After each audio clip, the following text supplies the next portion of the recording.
morning, good morning, good morning,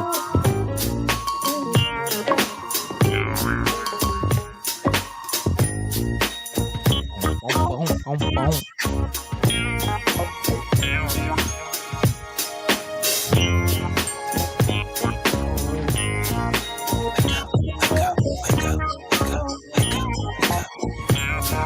First Sky Omaha Radio, First Sky Omaha in the morning. In the morning.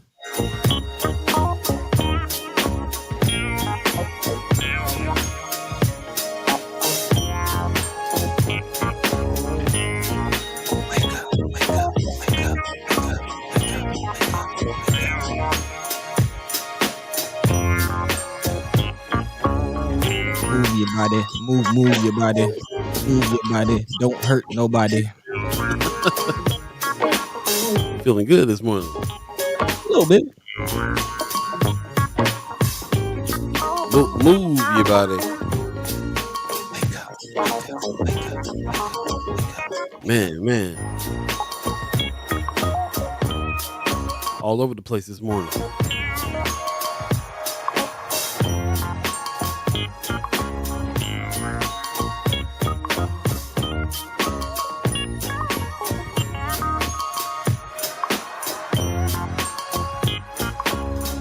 Check.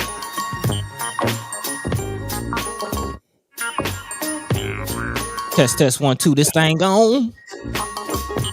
Yeah, sounding good. Live at 85, boss. There you go. There it is.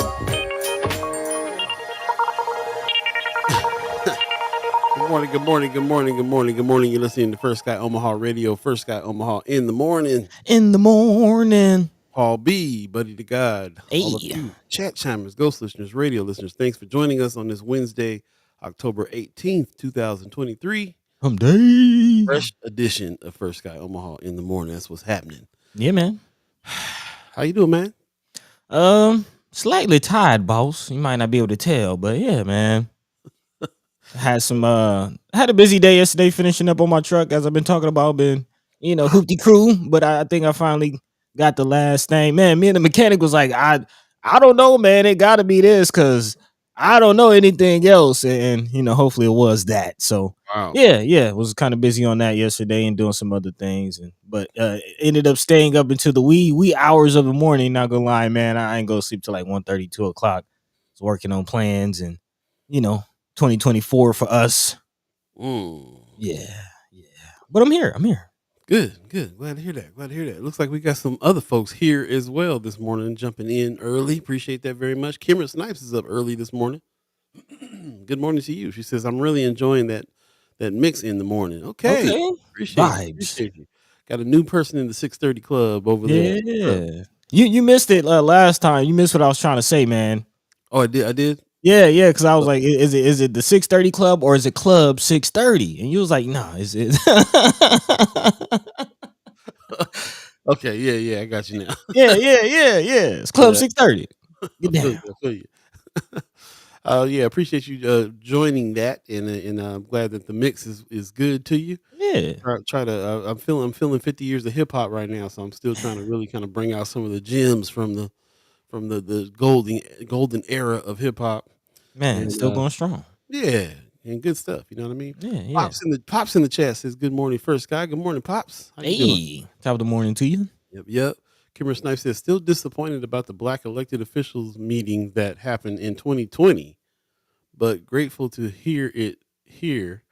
I wasn't invited to, and yes, I already had said something to the senators." Okay. It happened in 2020. Yeah, you kind of missed it on Monday. The senators had mentioned that they did have a meeting with all the black elected officials back in 2020. Yeah. And Cameron was like, "What? When? Where? You still thinking about that?" She woke up with it on her mind. Why wasn't I invited? Man, well, hey, hopefully you get some answers. All right. Hopefully we get another one. That part. Elected officials. That part. Leah Keiser says, "What's up, Wednesday? What's going on with you? How you doing?" You got the another hot topic on the podcast, I see. So appreciate you doing your podcast as well. Hey. Definitely check out was the Swing Left Nebraska. Is that I'm blanking on the name? Swing Left Yeah, we'll put a link in there. If you haven't heard, if you haven't checked out their podcast, definitely do that for sure. Yeah. We'll put that in there. Kimmer says, "Oh yeah, I'm up every day at 5:45. You one of those Okay. Okay. every day at 5:45? Okay." Maximize the day. Carpe diem. Mayor Sanchez in the house says, "My hoopty rolling, tailpipe dragging, heat don't work, and my girl keeps nagging." Hey. Yeah, The crew. the Mix-a-Lot don't get enough props. I'm just saying. Man. Okay, that's who that is. I'm not even hip. Not even gonna lie, What? man. Yeah, I don't know what song that It- is. It's called My Hoopty. I thought that My Hoopty would be the Hoopty Cruise anthem right there. That's Sir Mix. Okay, I'm thinking more so Devin the Do Lackville 79. Oh, yeah. Yeah. Sir Mix-a-Lot is the originator, though. Okay. Check him out. Yeah. Mark Manor gives us a good morning, waiting on some biscuits and gravy. Where you at, bro? Man, man, you just kind of grinded my gears a little bit, Mark. I love me some biscuits and gravy, but as y'all know, I don't eat pork. Well, some of y'all might not know, but I don't eat pork. So a lot of times when I go out to eat, the gravy usually got pork sausage in it. Man, it's hard to find swineless, biscuits and gravy. Swineless gravy. Yeah. That's what's up. All right, let's stop talking about food. I'm on a fast today. So Okay. Yeah. Colonoscopy tomorrow, by the way. Okay. That's Hey. what's happening. So yeah, gonna go ahead and take that step. So I'm at that age now. So Man, when Yeah. I'm getting into my 30s. Let me know when does that become a thing? if you got it in your family, then you need to start checking in your early 40s. Is what they said. Got what? What is that check for? Colon cancer. Okay. Yeah. That's what that check is for. So yeah, man, that's what's up, bro. I'm one of them cats that avoided it. Didn't want to go there with that one, but Hey, man, can't do what you deny got to do, man. Get that age, you gotta do what you gotta do, man. Yeah, If you used to listen to The Message back in the day, man. early rap days, it's time for you to go get your colonoscopy. That's all. Okay. Mama God let me know the coast is clear. Okay, that's what's up. Not my family, buddy. Okay. Yeah. It's checked anyway, bro. And, Yeah. prevention. Man, looking at that prostate though. All of it. You gotta get it. You gotta. Yeah. Hey, man. If you can get some insurance in this country, go ahead and use it. Man, that part we'll actually be talking about a little bit of that a little later on. Yeah. Kimber says, "Damn right, I'm thinking about it. Wasn't it for black elected officials feeds into the conversation I talk about all the time. You were an elected official at that time, and you did not get invited. Is your point, right? Yeah, you were on school board at the time, right? She says, if I don't get invited to South Omaha stuff, then I don't get invited to North Omaha stuff. Where does this black person fit in? My feelings are valid." Man, Yeah. I don't know if I would take it personal. I mean, I can't tell you what to do, but I feel like they don't take any that we don't have a whole lot of people thinking of our position seriously in general. So and I know a whole lot of I know some other folks that live on, especially the South Side issue. It's so heavily Latino that's usually the focus, and it's not, people get left out of stuff all the time. From my experience. She said the reason I was given was it was for North Omaha. Okay, yeah. So they give you all these reasons, but leave you out of stuff. And I can see how you feel like you feel though. But not so much understanding why people would do that. I mean, us over here at First Sky, we include you in all and consider you a leader. oh yeah. So yeah, I'm not really sure. Not really sure what the reason why people are doing what they're doing or saying what they're saying, but. The bottom line is that we got to have some clear, defined leaders, and have some discussions with them, and they're not just self-proclaimed leaders, but leaders that we are recognizing as leaders, and especially the ones that are elected officials. So speaking of that, we will have special guest Brianna Full on today, who is on the board of OPS. Yep. So she will be on today, and she called us to want to come on and speak about a couple things. So as remember, she was in the news recently, talking about some things. So we'll be catching up with her on the budget, on the superintendent search, and a few other things that's going down. So Man. yeah. So special guest Brianna Full. And we kind of need to start talking about this, man. People getting people in seats again, people running Yeah, again, so on and so forth. it's about that time, man. Never too early. Most deaf. Mama God says, "Good morning, First Sky fam. Good morning to you. Appreciate My you." dukes. Yeah. Mark Manor says, "When I was at Skateland DJ, all the kids wanted my hoopty." Okay. You used to Yeah, DJ bro. back at Skateland? You got to get that hoopty song from Sir Mix-a-Lot for real. Man. I've heard it. I've definitely heard it a couple times, but not enough to pull out lyrics. Yeah. Yep, for sure. Wanda Lewis gives us a good morning. Thanks for joining us this morning. Always a pleasure to hear from you. Hey. If Pops chat says, Chalmers was asking about you, hopefully all is well, Sister yeah. Lewis. Pops says, just make sure you have someone to drive you home. Paul, glad you're doing it. Yeah, man. I got an appointment at. Oh man, I forgot. I got the appointment's at 9:30. I got to rush out of here. Oh, man. Yeah, I didn't put that two and two together. Oh no, I'm Yeah. sorry. I'm tripping. It's tomorrow. That's why. Okay. Yeah, so I got a little bit more time to find a ride. But yeah, it's tough to find a ride at 9 o'clock in the morning. People at work and Man. all that. What they call Uber. We'll see. Kimber Stipe said that was my Patti LaBelle statement. She said, "Well, then people shouldn't be talking about other groups when they don't get invited." Yeah, I hear you. Tony Johnson in the chat. Black pastor running for Omaha mayor. Is that right? Who's that? Yeah, name. Yeah. Wanda Lewis says all is well. Thanks to all. Appreciate you. Okay, beautiful. Yeah. Yeah, man. Lots going on today. Lots going on in general. We can't really get past talking about stuff that's going on in the Middle East as well. A whole hospital got attacked. A bunch of people died. Man. Messed up situation over there, man. And Biden over there kind of I don't know what Biden's talking about, but it don't feel good. I can say that. I can say that. I'm getting more and more disillusioned with a lot of things, but I feel like this situation over here just makes my stomach turn, bro. Like Really? both sides. What Biden is talking about. Somebody put a clip of him talking back in the day, like in the 80s or something like that. Really just laying it out. Like if America has to have to do something about protecting our interests in that area. And so why wouldn't we be behind Israel? Like just What are their interests? going over, just straight up telling it. Free Palestine. Okay. T-Ran in the chat. That woman says, "Good morning, friends. Good morning to you." That's Miss Erica Felt. Appreciate you. Okay, I appreciate you, Miss Kimra. Let's talk about tomorrow. Also, yeah, man. That's the thing too. Is like people who don't really, people have an opinion about these things. People are speaking up on these things, and a lot of stuff is happening. I was listening to Market Monday last night too, and they were talking about that. Some students chimed up, and some high ranking financial people are making it so that those kids aren't going to get hired in the financial sector because they're so mad at what they said about Palestine. Really? Man, it's so much mess going on. It's really upsetting, and I'm steady got to look at it because I'm trying to just like figure out how is it affecting us hyper locally. Besides our spirit, besides watching this mess go on, what could this mean? Some people think that the world powers are going to start backing this stuff, and they're scared of World War III and all kinds of mess, man.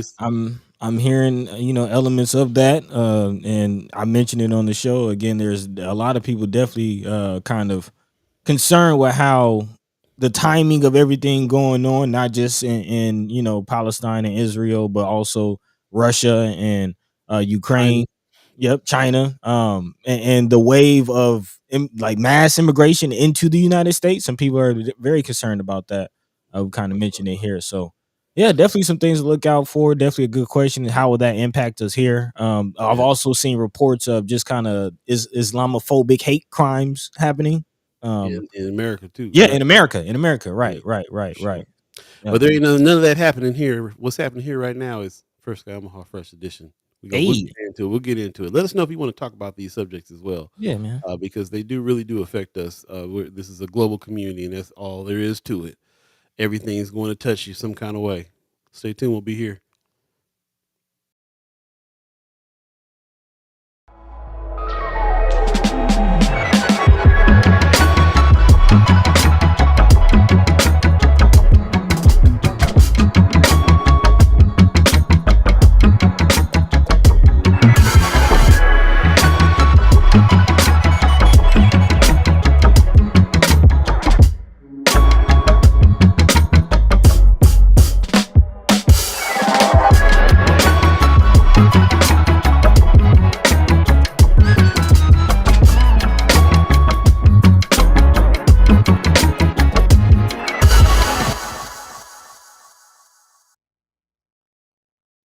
Good morning, good morning, good morning. You're listening to First Sky Omaha Radio, First Sky Omaha in the morning. In the morning. I'll be the dove, Buddi3 Da Gawd. All of you chat chimers, ghost listeners, radio listeners, thanks for joining us again. It is Wednesday, October 18th, 2023. And this is a fresh edition of First Sky Omaha in the morning. We have a special guest coming on shortly. Brianna who is a OPS school board member, and she wanted to come on and talk about some things. So we'll definitely talk about some things happening.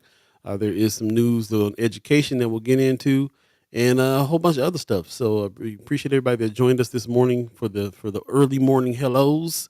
And if you're just joining us now, we're going to go ahead and talk, jump into some subjects while we anticipate our guests coming on as well. But whatever's on your hearts and mind, let us know what's in the news for you. What's the headlines for you as well? Love to hear what you guys have to say. And want to just appreciate a shout out to everybody who is putting stuff into Friends of First Sky Omaha as well, trying to start discussions over there. That's where we are when we're not live. So we can continue to try to refine that group so that we can have some real good discussion over there as well. So appreciate you very much. Before we jump into it, I see in the chat, Vaughn Chapman's in the chat. He says, "War, what is it good for? Absolutely nothing, Man. for real." Mayor Sanchez in the chat. Good morning. He says, with everything going on, and you didn't save $1 from your check. Good luck with that, man. 10%, take 10% out of everything you get paid. Put it in. Pay yourself. Pay yourself first. Miss Erica Fell says, speaking of China, y'all heard Pillen's racist defense. Yep. We're gonna be talking about it. Yeah, We're gonna be talking about that. Article out there for that coming up. Kimber Snipe says, I'm facilitating a class next week at the Jewish Community Center, and we had to rearrange our curriculum because of what was happening slightly. Interesting. Man. Love to hear more about that. Well, further up, she talks about it. Go ahead. Miss Erica Fell asks, what is the class? And she says, promoting empowerment in our world. I've been a facilitator for the ADL, or for those who don't know, Anti-Defamation League, since 2017. Also, Jane Erdenberger will be doing it too. Okay, shout out to Miss Erdenberger. She says it's for high school students. Interesting. Interesting. Tony Justin in the chat says, Terry Brewer, pastor of New Covenant Kojic, is running. What do you say he was running for? Mayor. Okay. We'll have to look into that. That's interesting. Yeah. I'm with the Sister Kimmer as well, though. She said never heard of Mr. Brewer. Me neither. Yeah. Me neither. She said that's the problem for me. Yeah. I hear that. Okay. Wait. I mean, you can't be everywhere all the time, Kimmer. I know you try. I know you try. I don't know. I feel like she does on this. I feel like if somebody's about to run for mayor, then we've already been introduced. They've already been in the community doing stuff. We should know who it is. Somebody coming out of the blue that is not in the scene that we don't know. I don't know. You know what I'm saying? Not that we got to know everybody, but I'm just saying, like, we're out here enough to and talk about it enough to know who's at least doing stuff. Yeah. Boots to the roots. So we'll see. She said, I don't have to be everywhere to hear about you doing work, though. True that. I mean, to Paul's point. Yeah, man. Oh, man. Starting off fiery. That's what I like. Yeah, right. Man, Kimber woke up with smoke on her mind. She was laying in bed like, I can't wait to get up and tell them I'm mad about 2020. What is going on? No, that's real though. That's real though. I don't know. I don't know why they wouldn't think of a person that is on the OPS board as a leader to come to a Black leadership meeting. You know, but I think the point now too is like it really is something that we're putting behind the scenes trying to put this thing together to where we could do that ourselves because it's time for all the Black folks, all the Black leaders to get in the room, starting with the elected officials and then moving into also, neighborhood leaders and so on and so forth, and leaders of certain nonprofit organizations and stuff like that too. We kind of got to talk about it a little bit. Oh yeah, especially when it's not many of us. You know what I mean? Especially in leadership.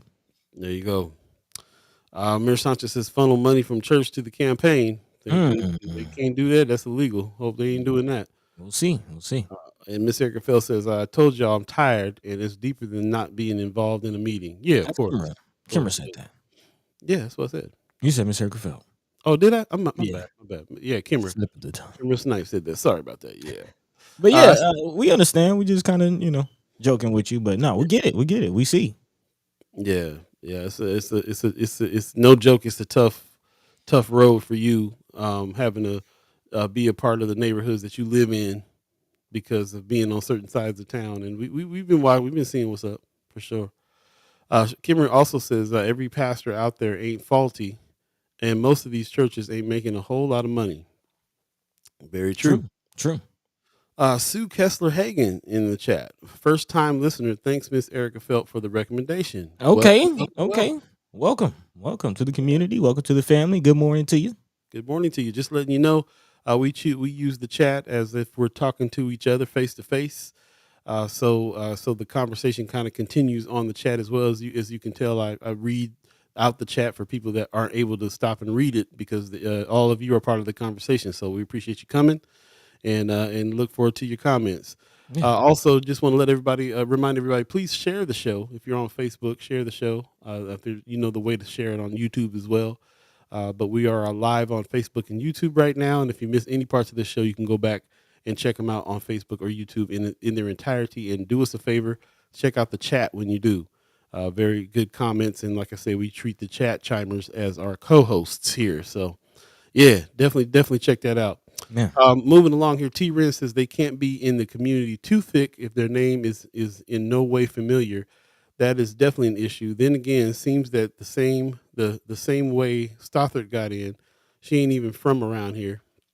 Yeah, but Stothard made friends elsewhere in Yeah. in the state of Nebraska. So Actually, right to Kimmer's comment. yeah, she's at least Stothard served on the school board locally, and she was the city council person. You knew her name before she ran for mayor. Right. Excuse me. Good morning. Good morning.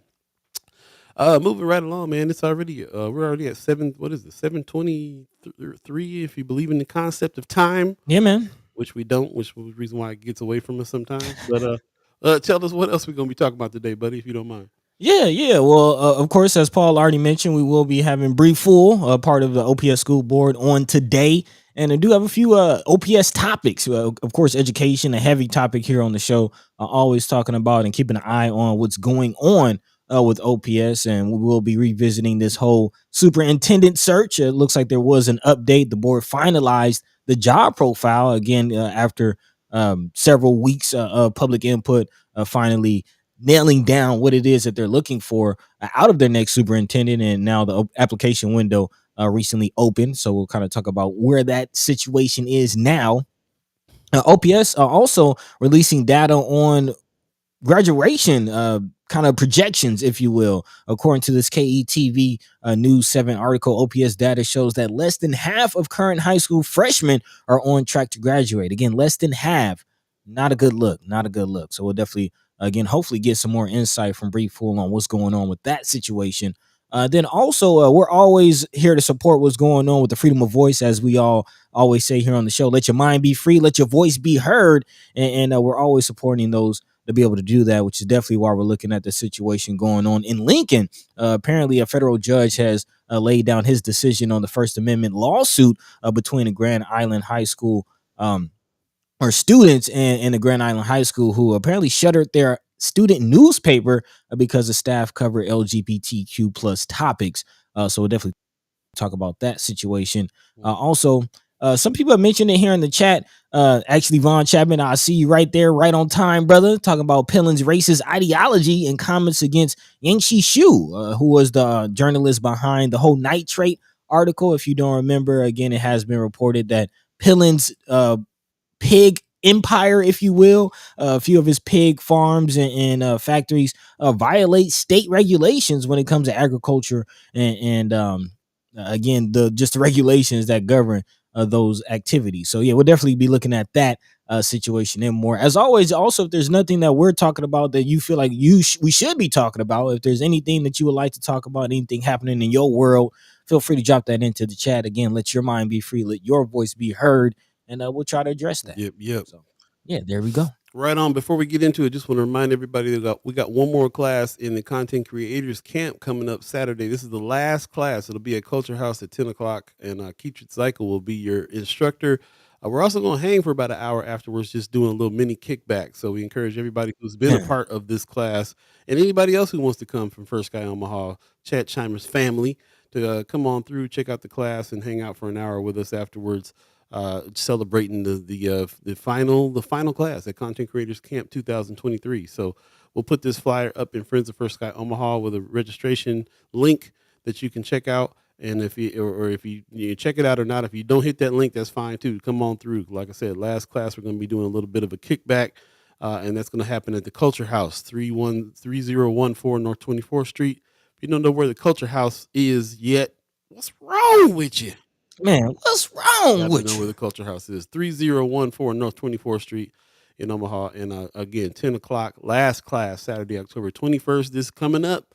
And then we won't be resuming classes until 2024. So just want to put Yeah, that out man. there early. We'll definitely put that in the HAPs a little later on today, and also encourage you to get your HAPs together. But before we get into it, buddy, what we gonna jump into first? Man, let's go ahead and dive into this pillar situation because a few people have commented on it, and it kind of goes right along again what we're talking about with the international situations, man. And where is America? Where's Nebraska? Or where are we in Omaha in that situation? And does not look like the chat chimers are supporting Pillen's latest statements about China specifically, and Yangshi Xu, who is a reporter for Flatwater Free Press, one of our partners, pretty good reporter, man. She's actually gotten in trouble a few times, as we call it, good trouble, for again trying to tell the stories. If you remember, early on, she was caught in controversy trying to cover what's going on with the parole board, and they even tried to charge her with bringing in paraphernalia or something Contraband. into the Yeah. jails. Contraband, that was the word. Thank you, thank you. And I think it was just her Yeah. phone. Like she was again trying to do reporting, and you need your phone to report sometimes. But now she's in the crosshairs of Governor Pillen after her story on Pillen's family farms, again, which looked at the 16 Pillen hog farms, which have recorded nitrate levels higher than 50 parts per million, which is actually 5 times higher than is considered safe to drink. One farm actually recorded a reading of 445 parts per Dang. million. Again, yeah, it's ridiculous. Again, that's definitely violating state law, and which is an issue because these are entities owned by the governor. Yankee combined, or excuse me, combed through hundreds of government records to find that a dozen Pillen operations violated state regulations. Employees at one farm actually constructed a PVC pipe to drain pig waste into a freshwater channel, which is again some of the worst imagery from that article, but it's all there. And apparently, Governor Pillen is not happy about it. Actually, 4 days after the story was published, Pillen went to KFAB and touted Nebraska's historical support for immigrants, saying, "We are the most welcoming state in the country." I would like to point out that during this call from KFAB, Pillen was on a trade mission in Japan. But during this conversation, the governor and the conversation turned towards this article, to which Pillen responded, "Number one, I didn't read it, and I won't." Pillen continued to say, "Number two, all you got to do is look at the author. The author's from communist China. What more do you need to know?" Well, Wow. we kind of do need to know more. What do you mean by that, Governor Pillen? In this Flatwater article, and that question is asked. It says, "What do you need? What more do you need to know? More, much more." Again, Yangshi Xu did grow up in China. She left for Beijing, where she studied English and international journalism. She then left everything she had ever known. She moved to the United States and wanted to pursue American style journalism. And actually, as a graduate of the University of Missouri Columbia, found her way right here to us in Nebraska through Flatwater Free Press. So, very, very interesting comments from the governor. What say you? Yeah, that's really a question. What do you think about those comments? There's definitely a new article coming up. There's a new article that's out now about the editor from Flatwater Free Press has some words. He has some thoughts on that too, and we definitely will talk. We'll talk about what he had to say about that. But first, what do you have to say about that? What do you think about how Pillen addressed that? We talk about him all the time. Mark Manner said KFAB's culture made Pillen comfortable. We Mm. often talk about KFAB. It was funny, man. We were doing Mind and Soul Radio over at Malcolm X Memorial Foundation. People made them out to kind of be our rivals. They were calling us the most left radio in in Nebraska, directly as opposed to the most right radio, which was KFAB.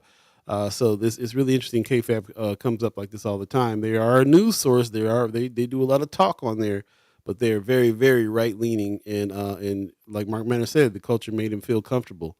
So that's interesting. Ms. Erica Man. Fell says Pillen's pig farms have foul findings, but not cited for violations, including one plant made of PVC pipe to funnel pig waste into fresh water body. Another had 475 ppm of nitrate. So that's what Buddy was Yep. saying in the article there. Yep. Some of those things, it's on you. You remember those things. It's on your mind.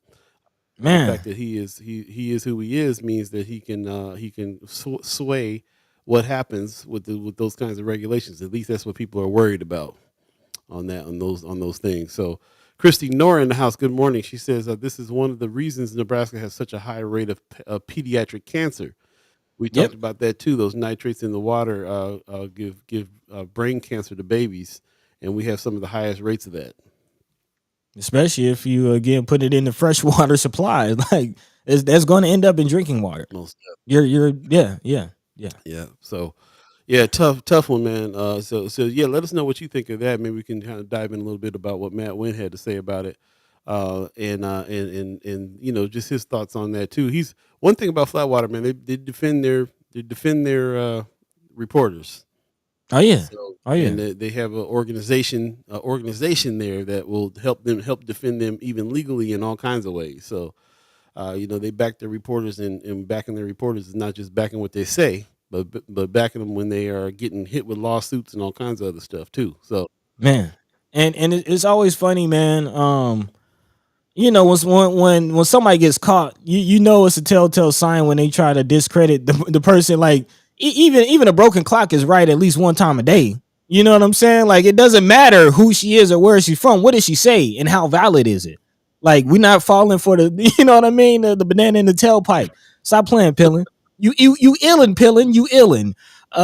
And we're not the only ones seeing it, man. And Matt Wynn is not going for the discrediting game, especially for one of his journalists. He actually, to the point of one of the chat chimers, Matt Wynn points out the award that she received and the recognition that she has received for her work, which is great work. He says the United States government, our government, recently awarded her a visa reserved for those with extraordinary ability. Her experience was documented by Pointer, an industry publication, earlier this year. It is in part because of her status that we took our time responding to the governor's statement. We consulted with immigration attorneys to ensure we wouldn't be putting her at risk by defending her, by making the case that, yes, there is much more to know about Yancey Shu than where she's from.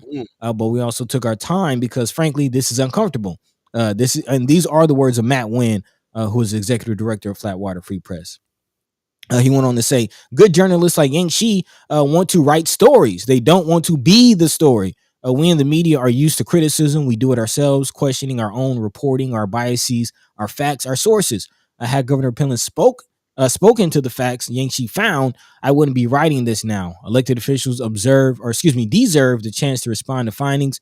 We offered every opportunity for him to do so before we ran the story. He declined them all. And I would like to kind of stop there and bring in and remind everybody about that whole executive immunity discussion. Again, if you remember, Pillen made news for saying that we don't have to release emails. We don't have to release this information because I'm the governor, so you can see how hard it was to get some of this information. Also, apparently, according to Matt Wynn this week, he also offered Pillen the opportunity to apologize for his words, calling his office and emailing the staff, to which he has yet to respond.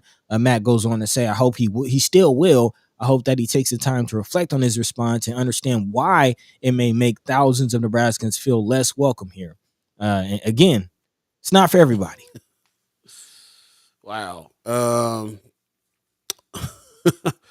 Yeah, that's I appreciate the diligence that they did behind that, making sure that they got all their ducks in a row before they made a statement about that. And is really kind of calling them out. It's really, really interesting, a call out. We talk a lot about the governor, the stuff that he's doing. We talk about some of the good stuff that's happening, some of the stuff that he's that he has control over and that it will affects our whole. It affects everybody, but it affects our neighborhoods specifically. And there's, we were saying we've been watching him closely since he came in. How is he matched up to what's his name was doing, Ricketts was doing. Mm-hmm. And some of the things that he was doing seemed to be okay. Some of the things not so much. And and of course, if you're an elected official in any kind of position, then you're going to have to be fine with standing up to some criticism. But this particular thing here, is too hard to to to defend that. You ain't gonna be able to defend somebody that's gonna get on and say, "I didn't read the article. I don't have to. She's a communist." Like what kind of state? You know, you know what I'm saying? Right Like, after saying we're the most welcoming place. Like, how's that a welcoming statement? not to mention, man, we got to think about levels of journalism, and we got to think about how Flatwater Free Press is winning because they're high level journalism, and they Hmm. invite high level journalists from other states, attract them to come to the state to write high level articles that does deep dive, that does research. That we're talking about somebody organization is not going to put out an article unless there's some facts in it. So you're just gonna disregard the whole article? That as soon as he said he didn't even read it. All right. So I don't even. How are you gonna defend it? And the defense is she's Chinese. That's the defense. Uh, Oh man, it's uh, ridiculous. Tony Johnson says all reason why we need more diverse media producers in Nebraska. Everybody is talking about it now. Should have been talking about it when it happened. I agree with you, Brother Johnson. We've been working at it and finally feel like we're making some headway. I think in Yeah, man. 2024, we definitely going to have some more diverse media news and producing going on because that's been our goal. That's what it is. Von Chapman said, don't ban books, ban pork. And Man. Jada's book. Okay, all right. All right, all right. Take it easy. T. Riz said, that's why Pillin is trying to protect his emails so tough. I can imagine how terrible the language is. Oh yeah. Ms. Erickville said, clearly Flatwater hasn't learned how to process criticism constructively. Pop says, blatant racism is the foremost tool of the far right and is many times used as deflection. Oh yeah. That's, Yeah, man. man, prime case of deflection. Marianne Williams in the chat, good morning, says, this is the problem of believing an entire race or nationality of people are good or bad. I mean, well, she's from communist China. Then what more do I need to say about that? What? Drops mic. Kimmer Snipes says, not to mention the Asian population is the fastest growing one in the state of Nebraska and in the city of Omaha and in the Man. area of North Omaha, by the way. Says, what a jerk. That Miss Erica says the article didn't call it what it is though: racism, xenophobia, nationalism. Oh yeah. Yeah, they didn't use those particular words. Definitely on that tip of I feel like they called him out. They Right. called him But out on that. He needs to apologize on that one. oh yeah. Oh yeah. But that goes again, Miss Erica felt that goes to the point of Flatwater Free Press and the fact that they're getting this response. Like that's how far of responsible. Like Matt Wynn is not going to do anything or allow any articles to come out irresponsibly that's going to jeopardize Flatwater Free Press. This is It's true. very, very responsible. He's not gonna, even if he personally believes it's racism, he's not just gonna come out and say it's racist. Like Matt Wynn and those at Flatwater are journalists. As far as if you got to be able to prove it, you got to have documents. You can't just say that's racist. Like Yeah. that's a whole nother thing. Like it's very who, what, where, when, why. The facts, straight journalism. And I will say, because of the fact that this is this show and we do talk to our constituents in our neighborhoods, and there has been some problem with the way that the Flatwater Free Press represents the black community sometimes. I will say that is sometimes that's a different problem than the problem of professional journalism. Right. Even the articles that we don't like just means especially the ones that we were talking about with the what's the park's name over there, Brian Center, the Miss Bryant Erica Center. Felt reminding us. Right. So the Bryant Center situation was them. They still did proper journalism. They still looked up facts. They talked to sources. They did so on and so forth. They didn't talk to all the sources they needed to. They needed more access to other sources. Right. But you got to look at who they are. They didn't have access to a lot of sources in North Omaha, and unfortunately, that's the way that article played out. And sometimes when they do that, sometimes when they're trying to do articles that have anything to do with the black community in North Omaha, it's going to come across like that. But the act of journalism, the tools of journalism they use, Mm-hmm. That's And go ahead. go ahead. You gonna Go finish ahead. your point? No, go ahead. Okay, because I just wanted to add, like, I saw the comments on Friends of. I'm seeing Miss Erica felt like, yes, we did call out the Brian Center article, but yes, we are still partners of Flatwater Free Press. Yeah. We're don't discredit what Flatwater is doing just because of that Bryant Center article. Yes, they missed the mark, but again, it's Matt Wynn. Like, he's not from North Omaha. We can't really expect Flatwater to get that story right. Yeah. That and our whole point with calling that out was saying that's why we're needed in this space. That's why Yeah. noise is needed in this space. That's why the star is needed in this space. Right. Because Flatwater isn't going to get it all right. And that's okay. That's not their bag. We got to tell our own stories. So don't Right. discredit, like, yes, they got it wrong, but okay, Matt Wynn knows that they got it wrong, and he's honest about that type of stuff. Yeah, So he'll let you call it out, and he'll come back being like, "Yeah, you're right. You're right." You know what I'm saying? That's really kind of the experience that we have with them because they're not gonna get it all right. We're not gonna get right, it all right. Nobody's gonna right, get it all right. So that is the case, and I do see them trying to make inroads to do something like to fix some of that kind of stuff. For those of you that said that missed the reader, the reader also went through a little bit of a growing pains as well when it came to that because they didn't have access to the black community quite so much either. But the reader also became a respected news source, and the reporters at the readers like Chris Baby Boy Bowling also became respected news sources because of the way that they approach the black community. hmm And Flatwater is a year, 2 years old, 3 years old now, so yeah, they yeah, need to move in that direction as well, and they're trying to. So they brought on Chris Baby Boy Bowling, they brought on Carla from El Perico.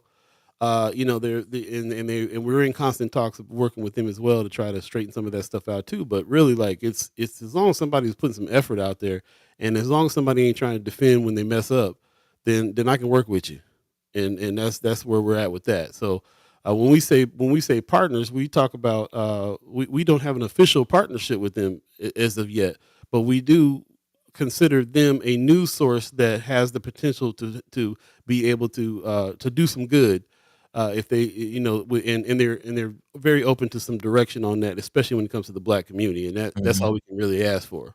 yeah. I would Yeah. say, well, in that situation, as far as again, I don't know about the whole embezzlement thing. I didn't see that. I don't know about that. Uh, That's- Ms. Bree Full it says Matt Wynn also said Mr. Sherman Wells embezzled funds. I appreciate Flatwater Free Press's work Mm, across the state. They can stay out of North Omaha. I didn't see that. I didn't I see didn't that. either. I didn't either. But again, we are working on telling our own story. So that's where we are in Yeah, the situation. And a lot of times you can credit to ignorance, which would a lot of people try to credit to maliciousness. got to. Good morning, Miss Bree Full. We're gonna have her on here coming up as well in just about 1 minute. So stay tuned for that. We got Brianna Full from OPS coming up. Jump into the chats a little bit more. I like what Tony Johnson he says. Why did not Omaha Star see this and fill in the gaps from North Omaha journalist perspective?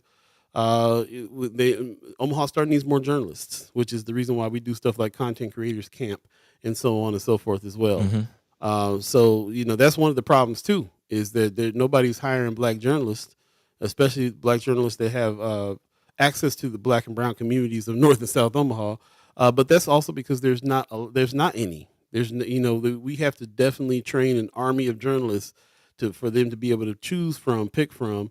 Everybody really needs it. People have called out. Flatwater's called out for him. The Reader was even calling out for him. Terry Sanders over at the Omaha Star is asking for black journalists. Right. Omaha World Herald is asking for black journalists. People are when they're hiring, people are always asking for black journalists because they know they don't have the kind of access to North and South Omaha that they need to, and they need some help with that. So that like I said, we got this thing going that we're doing. Is the reason why we're trying to help fill in some of the gap with that. But it's really going to take us bringing in journalists in order to be able to do this work as well.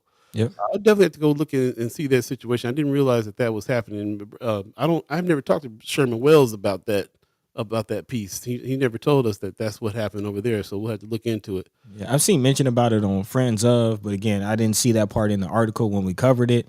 I haven't heard anything about that. So again, I don't know about that part. Yeah, yeah, We'll look into it though. Like these Hmm. these are these are organizations that we are trying to partner with, and not just Flatwater, but also Untamed. Right. So BAA. there's some things there. We're gonna find out about it. Right. Miss Erica Phil says, but he hasn't come back and acknowledged. That's my issue. I mess up, but I loudly acknowledge it when I'm made aware. When I'm made aware. Yeah, yeah. Like I said, we definitely got to come back we got to circle back on that and find out, what they have to say about those things. They never came back and did another article about the Bryant Center or any of that. We definitely have said, hey, you guys got to look up and see what's going on here with these other folks that have something to do with the Bryant Center that actually were behind revitalizing the Bryant Center. You got to talk to them. Right. That may be something that's in the works. I'm not sure, but we'll see. Mama God said, thus restive content camp.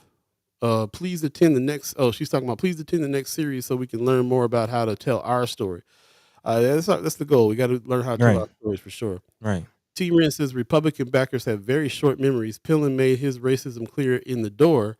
That doesn't mean anything to so many that feel the same, which is why he was elected. Yeah.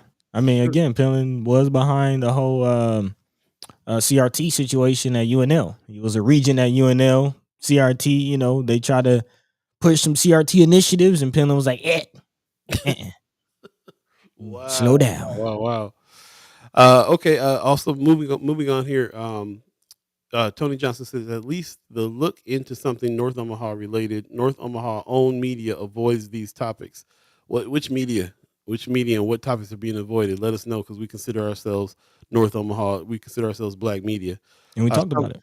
Sean McCarthy in the chat says, I'm also curious as to how some of Pillen's large amount campaign donors of Pillen's large amount campaign donors, some most likely citizens who immigrated from China, felt about his statement. Didn't think about that one.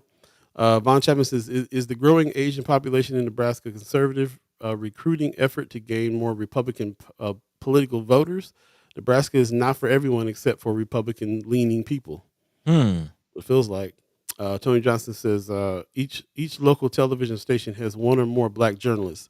So just because they're Black, doesn't mean they're necessarily from the Black community. Most of the time, Right. they're not from the Black community. That's the way that TV journalism works. They kind of shuffle people around the country every 3 years or so. Yep. So they don't make ties and really kind of make inroads into certain neighborhoods. So they have an agenda. They have a certain agenda that they're pushing on the news, and they use the Black journalists sometimes as tools for that. There is some instances in certain cases where Black journalists get wind of something and they go pitch these stories, but their stories don't always get on air. Right. The ones that they go try to pitch. So this is interesting phenomenon when it comes to that. It's the illusion sometimes that we have of Black journalists from our neighborhoods that have access to our neighborhoods that are and can write the stories that our neighborhoods think is important. That's not always the case on mainstream media, which is the reason why we started what we started, because we were kind of tired of that Usually not the case. most of the time. Right. Also, Tony Johnson says Ben Gray, Tim Clark, Jonathan Chapman, Jakeem Fox, name a few. What about them?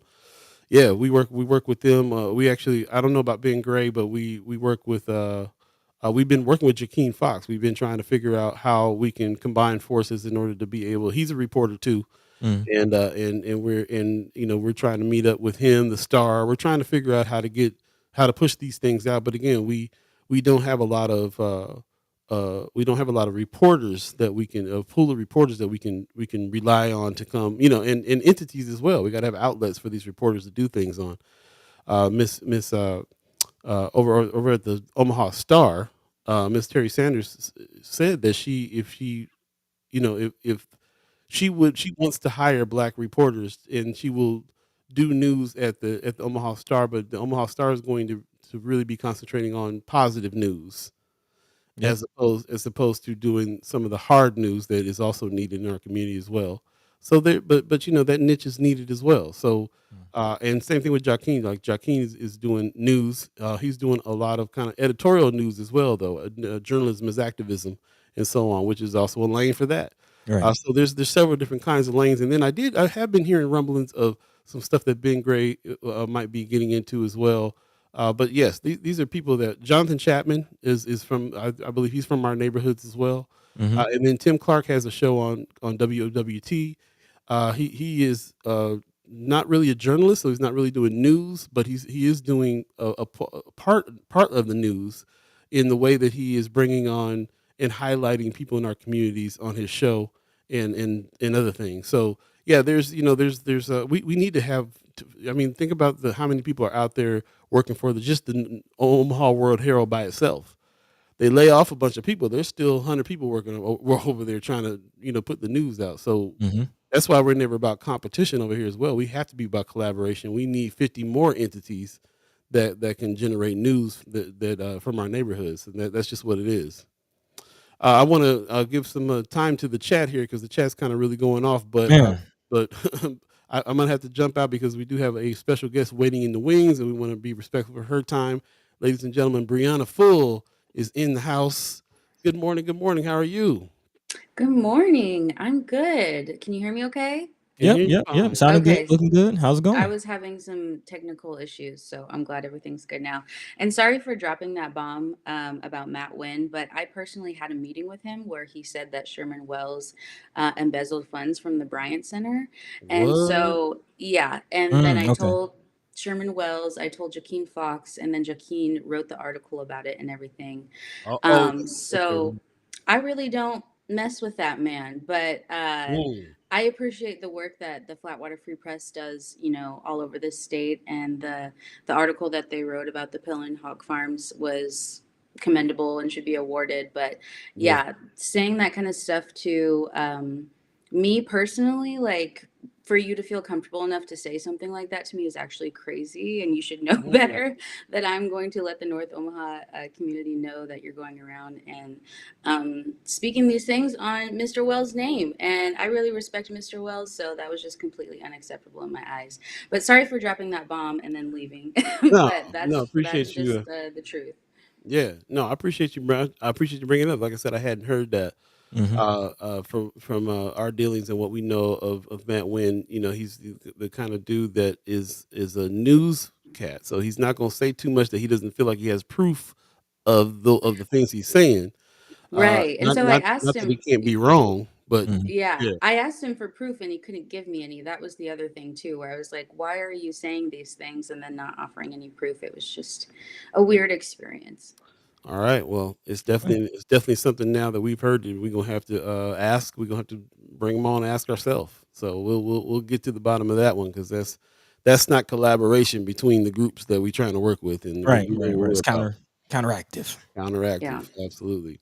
But in the meantime, I'm glad that you're here. First, before we get into what the things that you want to talk about, just how have you been doing? How have you been Yeah. holding up all this time with all these responsibilities that you have now and the job and so on and so forth? What's going on with you?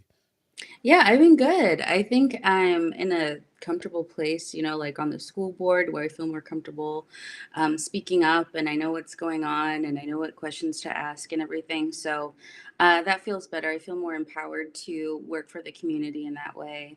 And then, just my work at Spark, I've also been hard at work doing that kind of stuff. I work on policy at the state and the city level, specifically for affordable housing development. So, we're gearing up for the next legislative session, trying to see, what bills we're going to introduce and all that kind of good stuff. But overall, I've been good. I've been in good spirits and just trying to do my best to serve the community. So, Yeah, There you go. we'll have to talk a little bit more about what Spark does as well. We definitely want to hear more of those things. But we unfortunately we not unfortunately we definitely want to get into what's going on at OPS.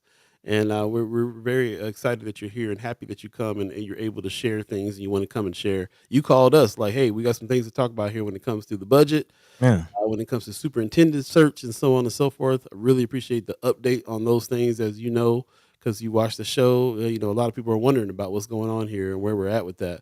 So, mhm. let's dive in if you don't mind. What are some of the things that's on top of your mind when it comes to OPS right now that you feel concerned about? Yeah. So, a couple of weeks ago, we had the vote to approve our budget and lower our levy. And so the vote was unanimous except for me. I was the only no vote to not pass our budget and lower our levy. And that's because when you look at our budget and the overall like grand scheme of things of education in the state of Nebraska, and our needs as OPS and what our students need, because we are an overwhelmingly diverse district who, requires a lot of resources and funds to get things done. And I didn't see what Black and Brown students need represented in that budget. Mm. Mm. And what I mean by that is, well, let's just take the closure of the North Omaha special education programs in those three elementary schools. Um, Mm.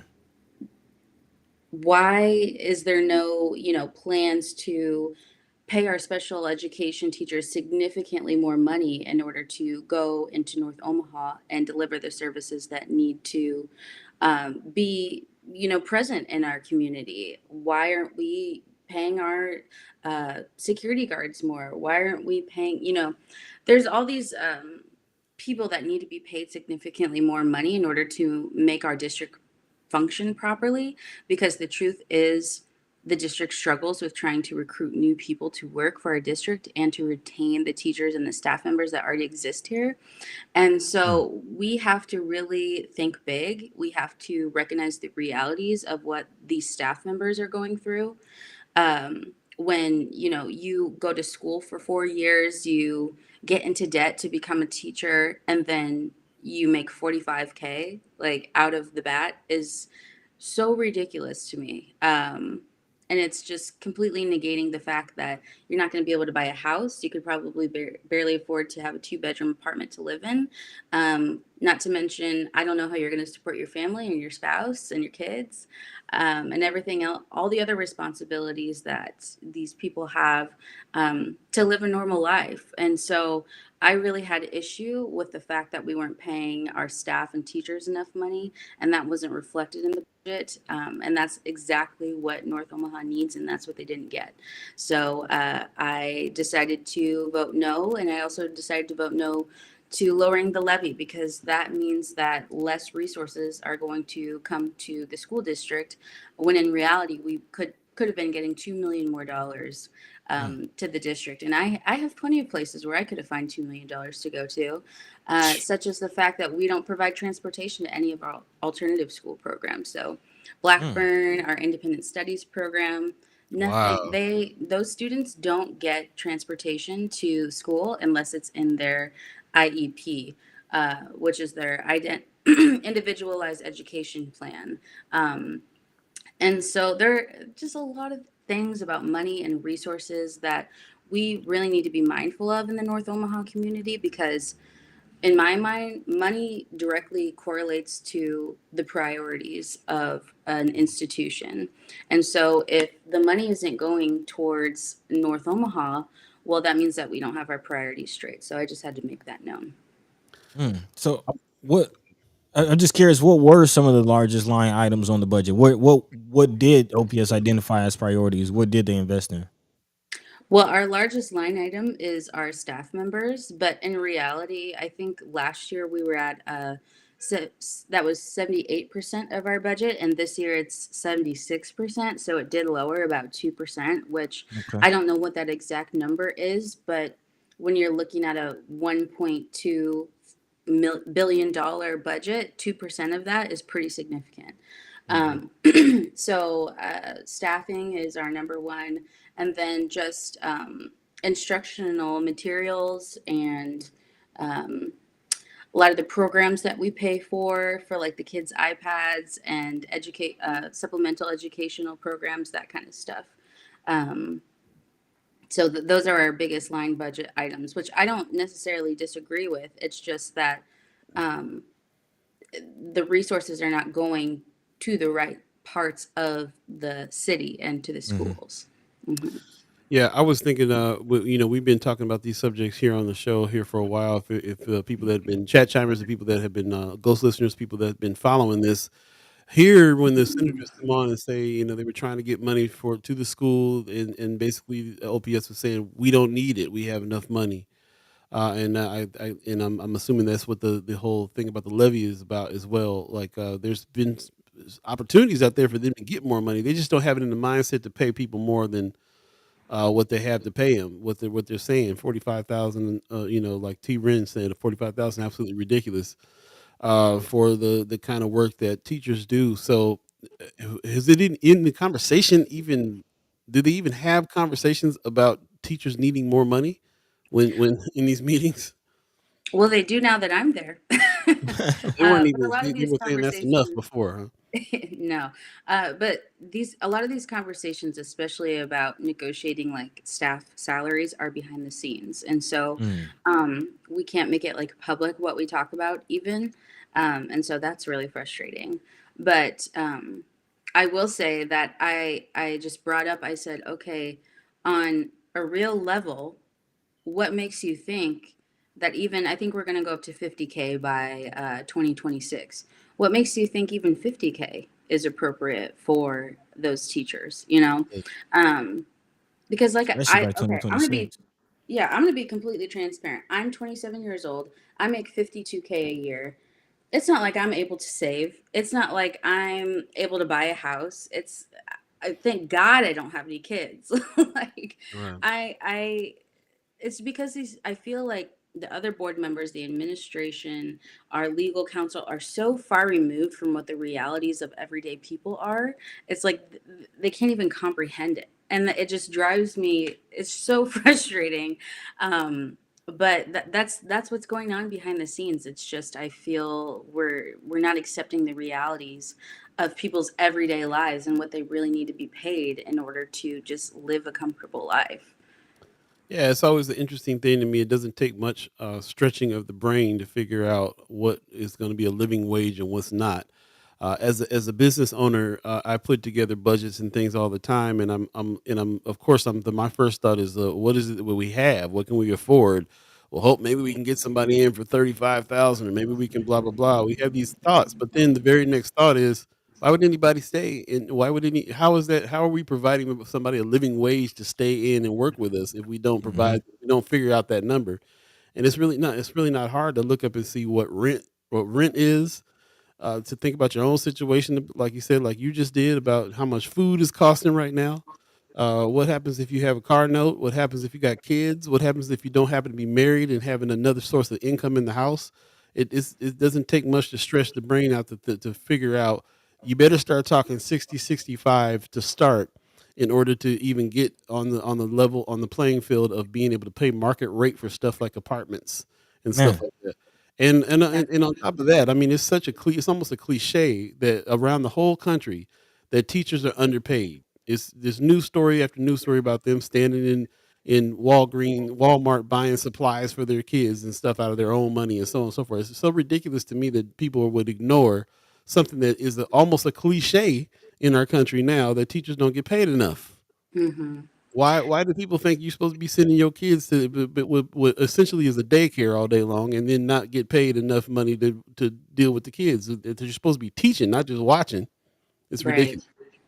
Especially when our, children are really suffering with their mental, excuse me, with their mental health right now, and student behaviors are just really awful. That's the reality for teachers. It's high class sizes, student behaviors are up big time, seizures of weapons are up big time. It's like Mm. you can't ask a teacher to enter into that environment for 45K a year. Hmm. Hmm. It's just unrealistic. And the district always gives me the excuse, well, like you said, Paul, well, they're underpaid all around the country. And in Nebraska, we pay our teachers the most compared to the other school districts. Wow. Mm. And even the fact that we pay them the most is not accepting the reality that it's still not enough. And Hmm. that's what I'm trying to get through their brains. And um, I'm hoping, next time we open up negotiations for staff members that we can pay them significantly more per year. And it's not like the money's not there, and it's not like legislators are not trying to get them more money. Right. They're turning money down, talking about we Right. got Yes. enough.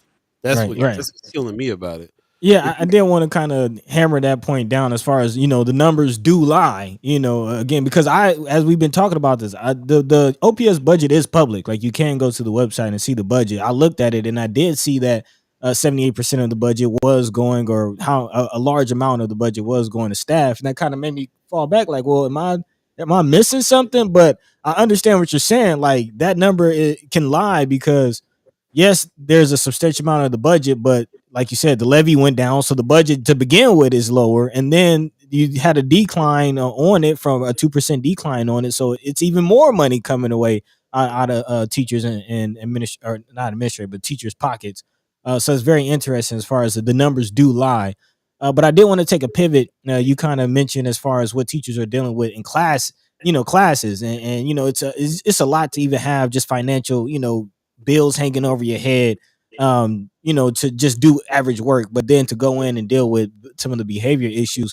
We actually have an article out of KETV talking about the projections for graduation rates for freshmen. It says OPS data shows less than half of current high school freshmen are on track to graduate. So can you kind of speak to the relationship of those numbers and what teachers are dealing with and just kind of what's going on? Hmm. Well, of course, the historical context is, well, we don't, send enough education resources to our marginalized communities in the first place. But I think that number that you're talking about, specifically with the amount of freshmen being on track, is more related to the learning loss associated with the COVID-19 pandemic. Mm, Because we as a district did decide to take our children out of school and have remote classes. And so I can't say 100% for sure because I don't know if the research has been studied or anything like that. But obviously, like when you're in a remote setting, you're not going to get the same quality education. It's harder to ask for help, it's harder to understand the concepts, all that kind of stuff. So it does lead to not as good of an educational experience, which made it so, maybe students were sliding backwards in regard to their educational learning outcomes. And also, all of the things that they were experiencing, that their parents were experiencing, their family members, when that pandemic was happening, and made it so their family members were less capable to really provide the child with what they need, especially when it comes to their education and, helping them with their homework and all that kind of stuff. So, um, the sixth graders that were the sixth graders are the ones that started. Okay, sorry, what am I trying to say? The well, freshmen now yeah, in the that are article it says they're starting in the fifth school. grade. Yes, yes. So the freshmen that are starting now were in the fifth grade when the pandemic hit. And we know that sixth, seventh, eighth grade is really important for, leveling up to go to high school. And Crucial. so when those students were experiencing COVID in the first year and the second year, and then they kind of got back on track in the third year, it's like, well, now they're off to high school and they don't have their core concepts. And so I think that's what that number is attributed to more Okay. than kind of the resources that are sent to North Omaha. Okay. Yeah. I want to jump into the chat real quick because there's some really good points there. While we're on this subject of those there's declining scores and things that are happening, but at the same time, teachers are not getting the resources they need. Wanda Lewis in the chat is asking, what are your thoughts on the tax incentive for private schools? Will this have an effect on OPS? We go back and forth about this subject all the time.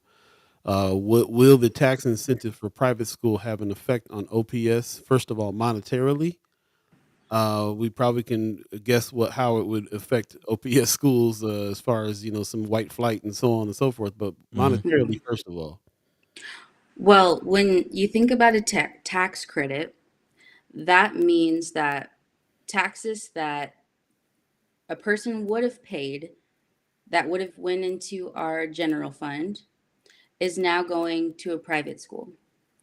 And the way that the state of Nebraska pays for education, now it's different because this year they changed a lot of things, and makes it even more so that we're dependent on the state of Nebraska in order to receive our funds as the district, the OPS district.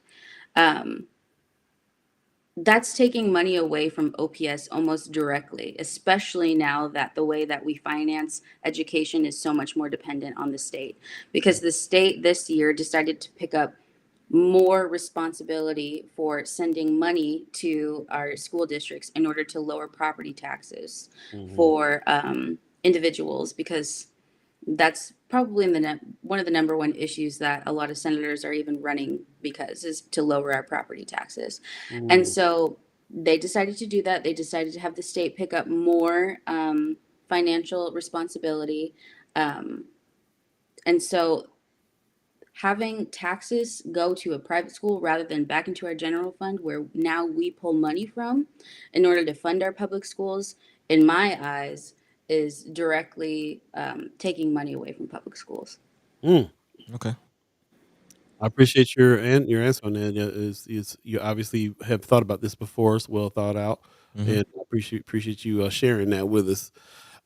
So again, um, even though that is the case, we have to kind of restate that we do know that there have been efforts to get OPS more money, and of course that in that same conversation, this is the OPS that's also turned some of that money down, Hmm. and really like talking about what money's there, what money they're turning down is all irrelevant. It feels a little bit like first and foremost they need to be thinking of resources in a different way.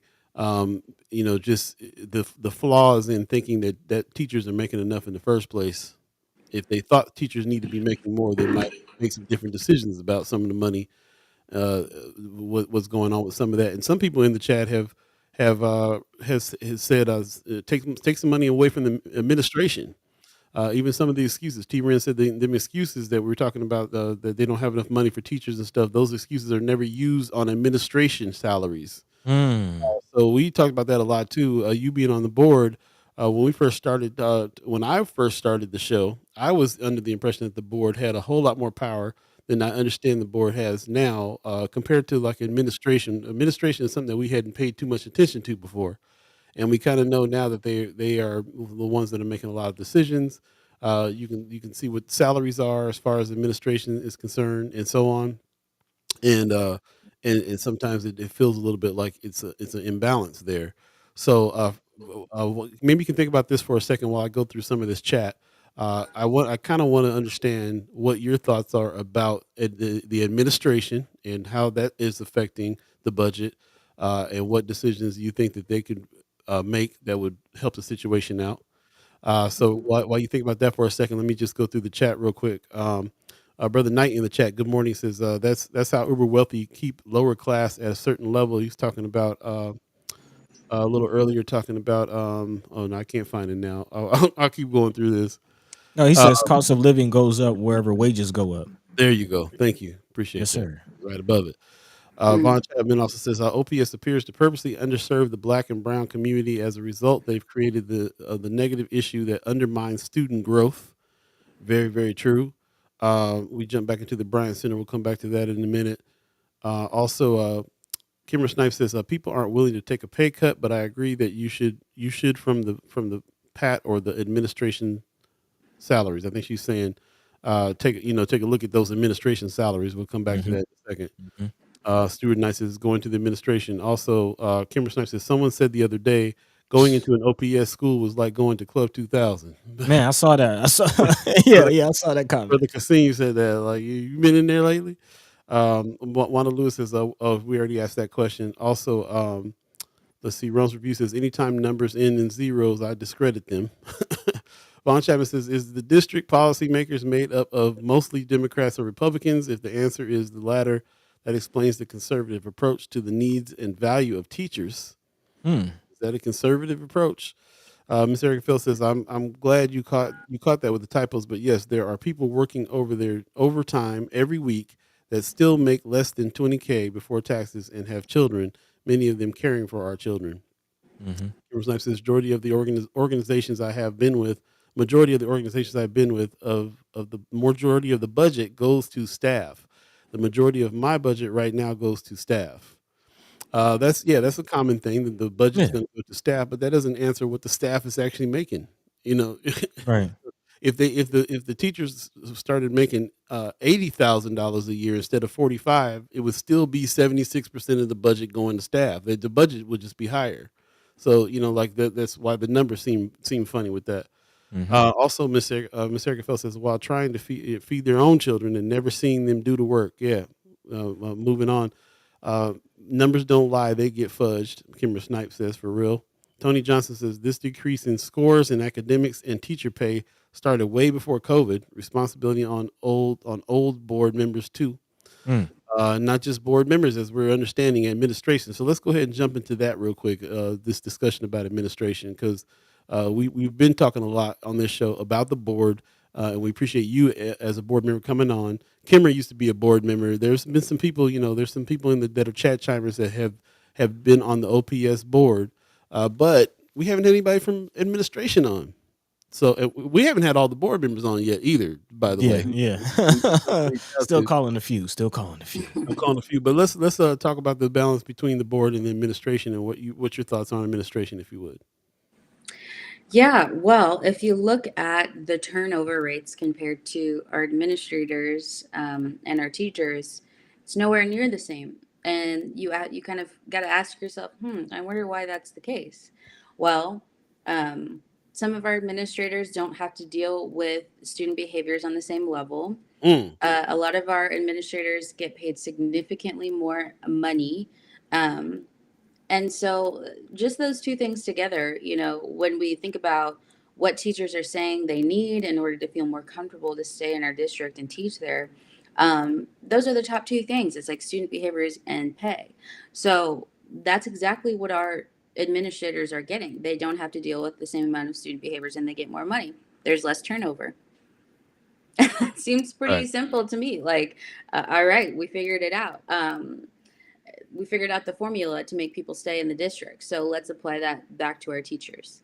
I don't think we should necessarily pay administrators less. I think that we should just pay teachers more. And that's really the end of the conversation for me. So when we say administrators, we're talking about people in the front office. We're talking about Tack uh, building. yeah, people mostly in the TAC building. Okay, Hmm. and their job is kind of a managerial role there, where they are making the functions of the school system work. Hmm. I agree. I kind of agree with that. It's not about taking money away. It's about adding money to. The teachers are absolutely underpaid. I don't even know what the administrators are getting paid, but I can tell you that the teachers are underpaid. If anybody said 45,000 a year for a career as a teacher to me, then and that's kind of the average or the top. That's underpaid. They need more pay, need more resources. So as far as the power, though, is the decision making ability is concerned. What is that? How is the board and the administration line up there? Um, Separation of powers. right. Well,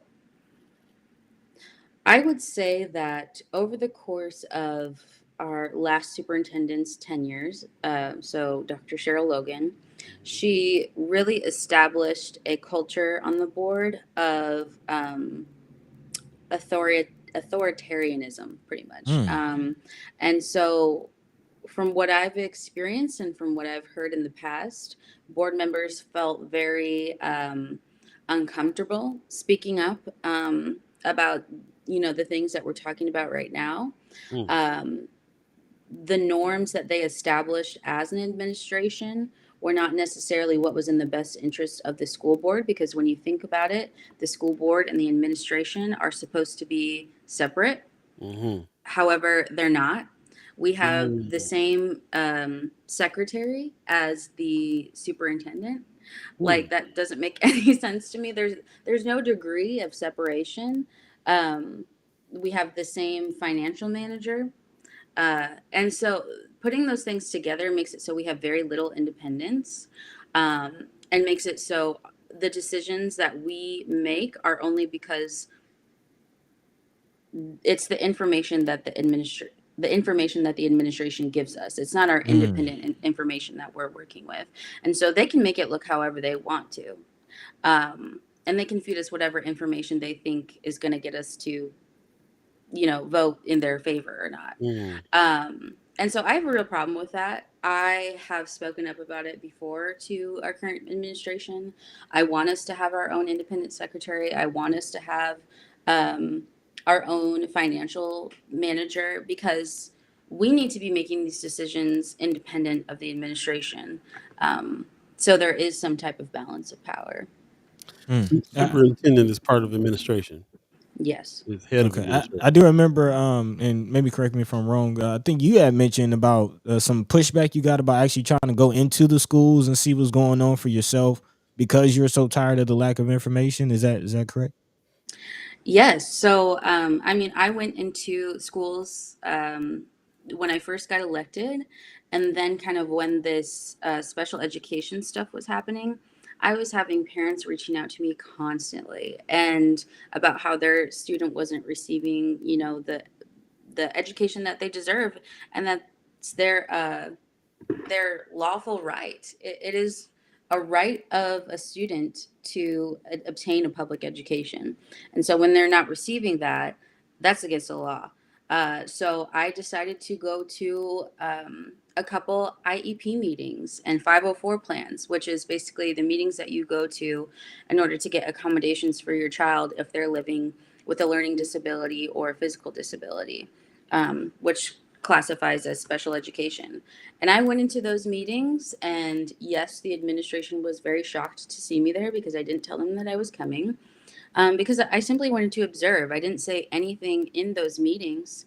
I just wanted to know how they usually go. And so I went to the meetings. Um, all the parents told me after the meetings was over, oh, the administration act completely different now that you're in the room. I Mm. actually was able to get somewhere, receive transportation for my child, and everything else that they need in order to have their child succeed in school. So Wow. I went into the schools. I went to these meetings. I wanted to see for myself because I can't just keep accepting the word of our administration when it doesn't align with the things that my community is saying. Whoa. Man. I'm just give that a little breath right there. Hmm. Hmm. And I'm going to do that by reminding people something because this is some rumblings I heard last time you were on the show. You said some things, and I heard, and there was a couple people that I talked to that acted like they didn't quite believe what you had to say, and I'm thinking to myself, that's crazy. This is a young lady who is on the school board gathering information, coming and telling you what is up, and if you're hearing it straight from somebody from the school board, you still don't believe it, you got an issue. So I just want to remind people, Brianna Full is a leader in our community. She is an expert in her field. She is in the room taking these notes and speaking up and standing up against the things that aren't vibrating with her. And you need to understand that we have an expert in on the panel right now. So believe what she's saying, hear what she's saying, feel the impact. Because this stuff is crazy. I'm gonna jump back in the chat real quick. Wanda Lewis says, "Don't forget that the board members are not paid at all. However, they are expected to make impacted decisions." So first of all, Mm. is that I'm reminding myself about that. Board, you're not paid as a board member at OP, right? Okay, so when you talked about your salary earlier, it came from a whole full time job you got. Yes. That so okay, so that's a big difference right there. Administration gets paid, board does not. That's a huge thing to think about right there in the first place. Also, Yeah. moving down a little bit, let's see, there was something that I was going to grab. Where is it? Where is it? Kimber Stipe says she sure did during COVID. Went around. Sue Kessler Hagen, the new name today in the chat. Okay. Is yeah, yep. Is saying I'd like to know the education and continuing education requirements for administration has. I Mm. feel like it's much less than teachers, but want to have my facts straight. So so education of administrators or requirements of administration. And Is it? ongoing training. Yeah. How is that compared to what teachers have to go through? Is it even a thing? Yes, we do have continuing education for our administrators. I can't speak to the specifics, but I know that they do have to have their continuing education requirements in order to stay in good standing with the district. So I could probably get more information about what exactly that looks like in comparison to the teachers. Man, okay. We do have just about 30, just over 30 minutes left in the show. I did want to pivot into the superintendent situation, Yes, but please. before that, I did want to acknowledge Sister Kimra's comments because again, before Bree was on the board, Kimra was on the board. Right. And kind of speaking to that whole dynamic between the board and the administrators and administrators and where the superintendent lies in between that, she says Dr. Logan had me thinking that she led with her teacher brain. She definitely led with an admin brain. Kimura goes on to say, I met her before I got elected when she was a finalist. That other dude was. She says I also knew something was up with her when I finally met with her, and she told me that she wanted Mark Snow to remain the president. And then she goes on to say, I was agreeing with you, Brianna, on the staff and budget stuff. Um, where are we in this superintendent fine? And there's an article stating that OPS, you finally approved the profile for the next superintendent. So, what are you expecting from the next superintendent? What, as a board, what are you looking for? Where is that situation? Yeah, what a board as a board, what are we looking for? I wouldn't know because we never talk about it as a board. Wow. And that was Mm. my whole goal at this Monday's meeting when we were going to approve the superintendent profile was to get the board talking about what we want to see in our next superintendent search. So I asked a lot of questions. I made a motion to amend the superintendent profile so we could have those conversations about what we want to see in our next superintendent. And also, so we could talk about the community engagement process and how that went, engaging people to understand what they want to see in their next superintendent. And I was just going to be brutally honest, not pleased with how the public engagement process went. Mm. They couldn't answer questions specifically about how North Omaha stakeholders were engaged and what their feedback was specifically. And that really didn't rub me the right way because I feel like those people are left out over and over and over again, and they couldn't answer questions about how they were engaged directly. I went to some of the forums that the district hosted in North Omaha, and the turnout was not good at all. At North Mhm. High, nobody came. Not Mm. one person came to the forum Mm. at North High. And at Northwest, I think there were maybe like 4 or 5 people there. Um, and in our other forums across the city, like at Omaha South, they had 25 people at their forum, and so I was very displeased about how we were advertising to the community. Mm. Um, we didn't post in the Omaha Star. I am a huge advocate for the Omaha Star and making sure our district communications are posted in there. However, they weren't, Mm. um, They didn't call and us. they didn't call First Sky. All of those things. And this I kind of regret doing this now, but I intentionally did not advertise on my social media. Of course, I said, word of mouth, we're having these public forums and everything, but I didn't advertise on my social media because I wanted to see what was the outreach of the district independent of anything that I did in order to get North Omaha to engage in the public engagement process. And as we've seen, it's not good. So I wish I would have done more advertising myself, but I did that on purpose just to see what would happen. Well, and Um, and not to mention, you shouldn't have to use your personal social media to advertise what needs to happen with the board and so on and so forth. That's really kind of where I'm seeing. I didn't mean to cut you off there, but no, yeah. So we approved the superintendent profile on Monday. And what that consisted of, they said, these are the traits that the community wanted that they listed consistently. But there were other parts of that survey where the community was saying what they want to see in their next superintendent that were completely ignored.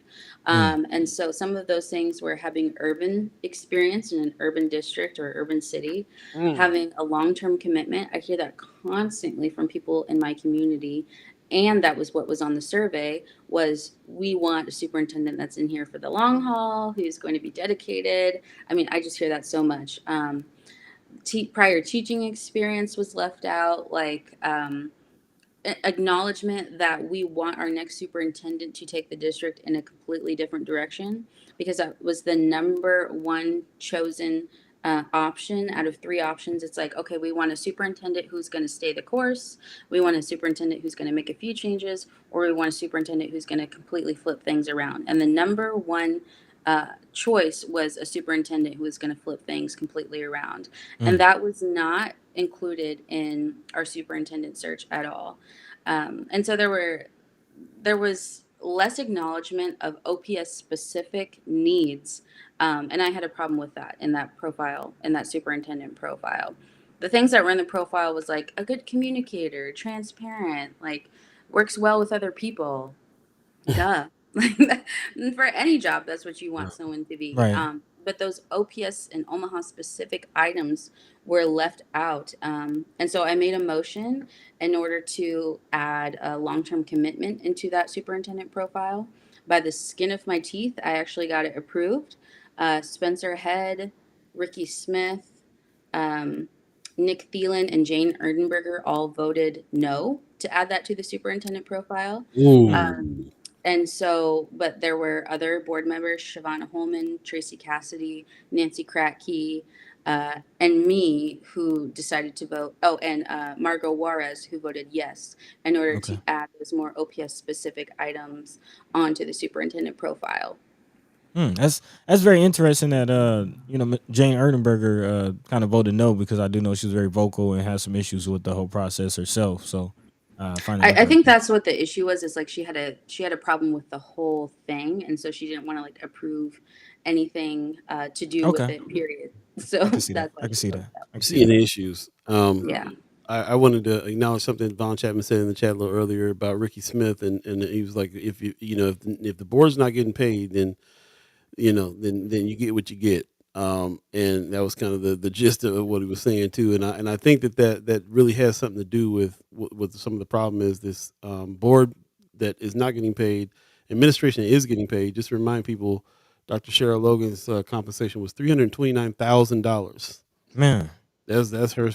So when we talk about administration getting paid, of course that's the top. That's the top spot. But 329,000 is what her base salary was, and 12,000 transportation stipend and benefits package. versus Um, teachers getting paid 45. versus board members getting paid zero. And altogether, with all her benefits and everything, she was making nearly $500,000 a year. There you go. 618 $516,000, bro. So, and of course, this is the kind of money that they're talking about trying to offer the new superintendent, because they need to quote unquote attract the top Talent. administration from around the country. And what would make somebody move to Omaha? I mean, So anyway, but it's just as an example to me of salaries versus volunteer work versus boots on the roots actual work, and the discrepancies between money, and I don't see how anything is getting done with those things like that. I completely agree. I think a lot of things need to be changed within the district. And speaking of the superintendent search, I will say, even on the surveys, I saw people are interested in keeping Matt Ray as our next superintendent. Currently, he is our interim. Mm. And I've been hearing from teachers, from the surveys, from other community members that they like Matt, that they think Okay. he's different, and that they think that they could work with him. So that's what I'm hearing. And I want to keep y'all updated on that as well. Personally, um, I think we need someone who's not going to maintain the status quo. And so that's really my only hang up with Mr. Ray. I do like him as a person. I talk to him. I have one-on-ones with him. I feel like I can work with him, but I just really don't want someone who's going to maintain the status quo. So if he can assure me that he's not going to do that, then it would be interesting. And through all of this, I have always maintained that we need someone who represents the students and the staff members that we serve, especially when it comes to their racial makeup. So I Mhm. always thought we needed a person of color in that seat. Yeah. Um, However, we had Dr. Logan in there, who we had all had very high expectations of. Um, and by some means, she let the community down. However, she was a person of color. I appreciate her service. I'm glad that she was with our district, but it also made me rethink, is a person of color always needed in a situation like that? My heart says yes, but when I look at the reality, I think we need the person who's going to be able to do the job properly. Right. Right. Um, What it made me think is that I need to put more weight on whether or not that person is from here or not. yes. Man. Shay. That's what made me think after this whole debacle with her with Dr. Cheryl Logan is that she might have had some great intentions, but she ain't got no real ties. Connections. Right. Yeah, As soon as you said that, Mhm. T ran in the chat. This wasn't Dr. Logan's community. Looking for yes men has been the reality. Someone that doesn't have too much at stake or interest in the community. Yeah, man. Yes. I So where's Matt completely Ray agree. from? He's from I don't know if he's from Omaha, but he's been here and with the district for 20 years. So Okay. he he knows our issues. He's been here for a long time. All his kids went to OPS, and are now in public colleges in Nebraska. So like he does believe fundamentally in the value of Nebraska and OPS education, which I really appreciate. And he talks the talks and he walks the walks as well. So yeah. I still want Okay. somebody black in there. This 80% people of color in OPS, so I still I Facts. do want too. Facts. Representation. I do too. Representation. And just to be honest, as we're having this conversation, I'm thinking of me as a young student in OPS. I actually had an incident, well, not incident, but a memory where I was invited to go to a lunch with the then superintendent at the TAC building, and just the feeling like, oh, there's such a gap. This person doesn't necessarily represent me. I forget his name. It was a Caucasian gentleman at the time. But just I could think of how I felt towards the superintendent versus how I felt towards a Gene Haynes or I forget her name. She was the principal at Burke for a long time. She was also my principal at King Science. Doctor I'm drawing a blank on her name. She was a longtime principal at Burke. But yeah, it just representation matters, and as a student, that impact goes a long way. I completely agree. question in the chat real quick, and I want to make sure that we get this in because Brother Harrison has asked this twice now. How can we get more parents involved in their child's education? I feel like after elementary and junior high, most parents stop going to open houses and parent teaching conferences. Somebody who is working Hmm. with the kids in the school system is asking this question. What do you think about that, Ms. Full? Hmm. Well, to be honest, I feel like, of course, the school needs to do their due diligence in order to be engaging parents. But at the same time, a lot of the reasons why those parents aren't engaging are because of outside factors independent of anything that OPS could have done. Hmm. So they are at work. They can't get off work. They can't find a babysitter. Maybe they don't have internet in order to see their child's grades. Like even those little tiny things. Are completely independent of what OPS can do. And so in that instance, I think the community needs to step up. We as a community need to put more emphasis on those things. We need to be talking to our other parent friends, and to our other community members about the value of education and being involved in your child's life in that way. We need to have more social supports to make it so it's easy for parents to go to parent teacher conferences and engage with their teachers and understand what they're learning and go to the classroom and monitor their child. Like there's a lot of things that OPS can control and there are a lot of things that can't. And so I think the community needs to work in tandem with the district. um, we need to be putting pressure on ourselves and on our own community to show up for our children in that way. I hear you. One last thought on the superintendent situation before we move on. Von Chapman in the chat says, I still believe the superintendent position may need to be divided into a team approach, which will allow the superintendents to address the issues with greater effectiveness. Hmm. That's definitely a thought and an idea, and I think that that were to ever happen, that Ms. Full needs to be on that team. Maybe that's the future for you is to now that you're really understanding the dynamic between what the board and the administration is doing. Would you ever consider joining the administration of OPS and trying to make some change there? That's an interesting question that I've never thought of before. So I can't give you an answer right now. But Good. Okay, sleep Appreciate on it, yeah, I'm not sure. that. That's what's up. So many comments in the chat. You guys man. are going Chat off. going off. Appreciate everybody discussing things with each other and all the questions that you have for Miss Full.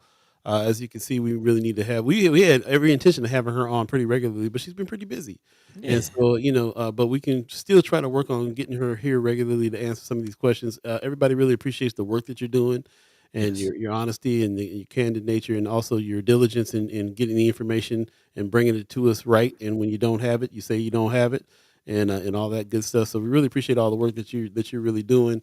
Really, kind of the only lifeline that we got to even find out what's going on firsthand. I mean, Man, Yeah.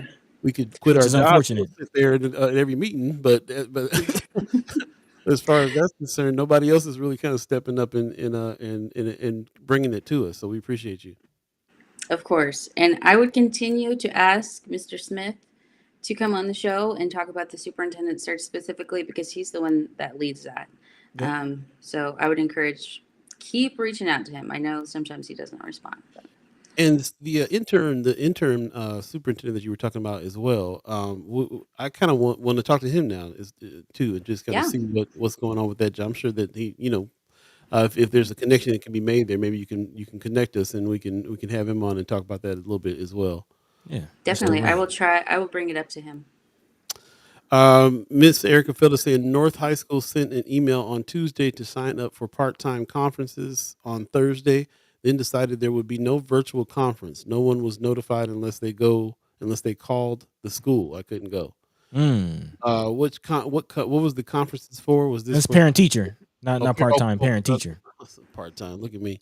Parent teacher conferences. Got it. Okay. So yeah, there are Mm. people that are trying to get there and do things, but they necessarily can't sometimes. Virtual would help.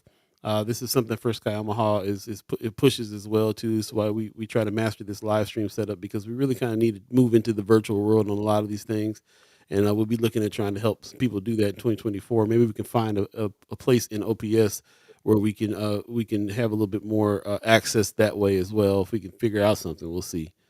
Wanda Lewis says we would like to hear from Ricky Smith. So Yep. yeah, we'll keep on putting that out there as well. Stephen Emerhaz says when election comes around again, elect individuals like Full. There you go. I There you agree. go. I need some Um, friends. I don't have a lot of friends on the board right now. You So if sound you like could bring me some, that would be great. you sound like the senators in the legislature. man, It'd be one, two of us.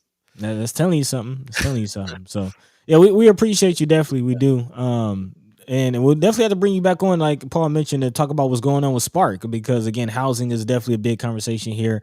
If you're gearing up for some policy, drafting some bills, we would love to get a part of that conversation, see what's on the horizon, and keep an eye on that. Keep the awareness up on that. So yeah, definitely would love to speak with you soon on that. But before we let you go, Yeah. Any last words from you, Miss Full? yeah. Um, no, I just want to acknowledge what Eric has said about North High School and their communications and not offering certain things for virtual services and that kind of thing. I just want to acknowledge that, and I will be reaching out to the principal there to give her that feedback because I do think it's important for parents to have sufficient time in order to engage as well. So those are things that OPS can control. And so if you ever have issues like that, you can always reach out to me and I can give feedback to those individuals who need to hear it. For sure, Sweet. for sure. And also, thank you, Tamika Johnson, for reminding me. I couldn't figure out her name, couldn't remember it, but yes, Dr. Friesen, was who I Oh was yeah. talking about. But yeah, big Lynn's shout out mom. to Doctor. Yeah. Lynn's Big mom. shout out to Dr. Friesen. She was my principal Tell at her to CUNY. apply. Hey, Yeah. Dr. Friesen. Yeah. Definitely, Oh, definitely. that's a good idea. Yeah, man. Wanda Lewis says, thank you for navigating and responding to such a complex topic. I can't say it better myself. Yeah, Thank you so much for coming through.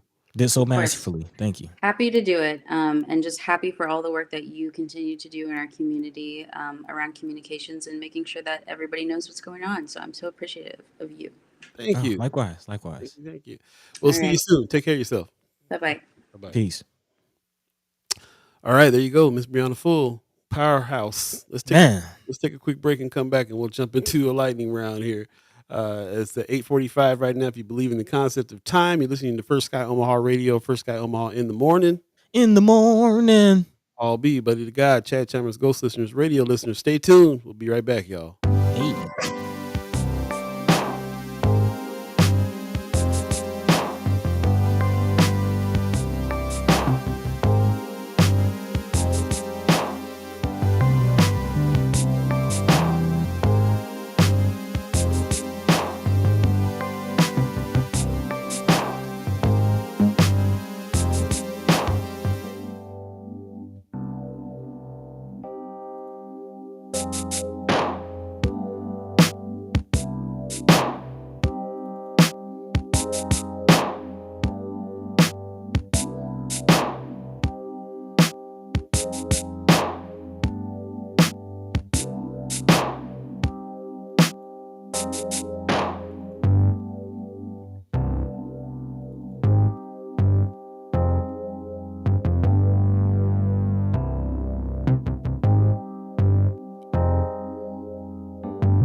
Welcome back, welcome back, welcome back, welcome back, welcome back. You're listening to First Sky Omaha Radio, First Sky Omaha in the morning. In the morning.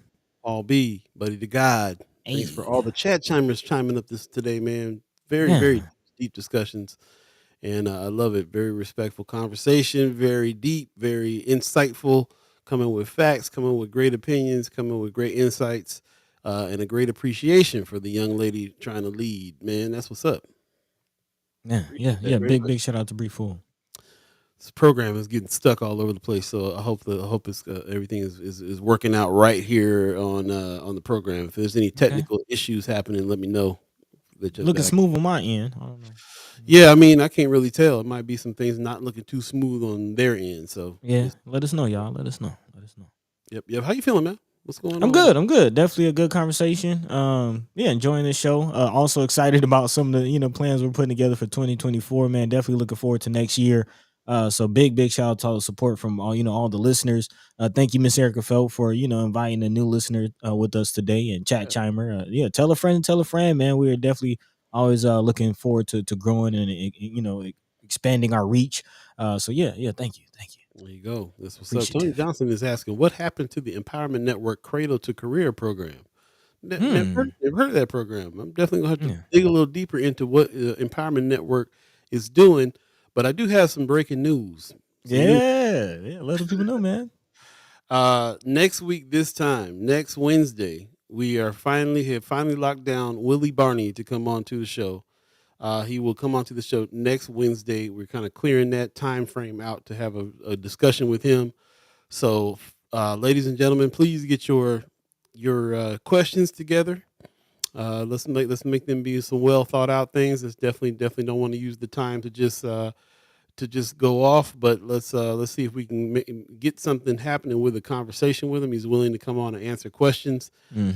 There is a summit that's coming up that I think that he wants to talk about a little bit as well. But we made it clear that he made it clear that he wants to come on and answer questions. So I know that he's been kind of paying attention to what's going on around here as well. And so there you go. We talked about a few things that we might be able to get together on a little bit better. But first things first, we got to have a conversation. We can't just jump into some things. So that's what this whole thing is really all about. We got to figure that out. So again, get your questions together, get your thoughts together. Brother Willie Barney will be on next Wednesday, 7:45 right here for Sky Omaha in the morning. Man, in the morning. Yeah. Tony Johnson saying, give him the whole show. Hey, just might, bro. Just might. I'm sure we got lots to talk about for sure. Yeah, never know how the cookie crumbles, but we've been, preparing for it, and we'll definitely, strive to give the time necessary. Yeah, for sure. In the meantime, between time, let's go do a little lightning round for the last 10 minutes of the show. Yeah, man. What you got going on there? Let's let the people know what we're gonna end up talking about here Friday as well. Yeah. Actually, definitely. One of these topics we'll have to bring back on Friday. But yeah, before we get out of here, want to let the people know what's going on, especially with the freedom of speech, man. There's a big kind of battle happening in Lincoln. With Grand Island High School, who apparently shuttered their student newspaper because its staff covered LGBTQ plus topics. This came as a result in March of a lawsuit from the ACLU of Nebraska, who sued the school and district superintendent on behalf of student Marcus, who was a graduate of Grand Island High School. However, the Supreme Court and a federal judge not Supreme Court, but a federal judge has laid down a decision on this and has dismissed the case. A federal judge, according to Channel 3, has dismissed a First Amendment lawsuit Monday, alleging a Grand Island High School again shuttered its newspaper. The senior U.S. District Judge, John Gerard, dismissed the lawsuit, stating a graduate of Grand Island Northwest High School, Marcus Pinnell, and the Nebraska High School Press Association did not have standing or specific injury related to the school's action.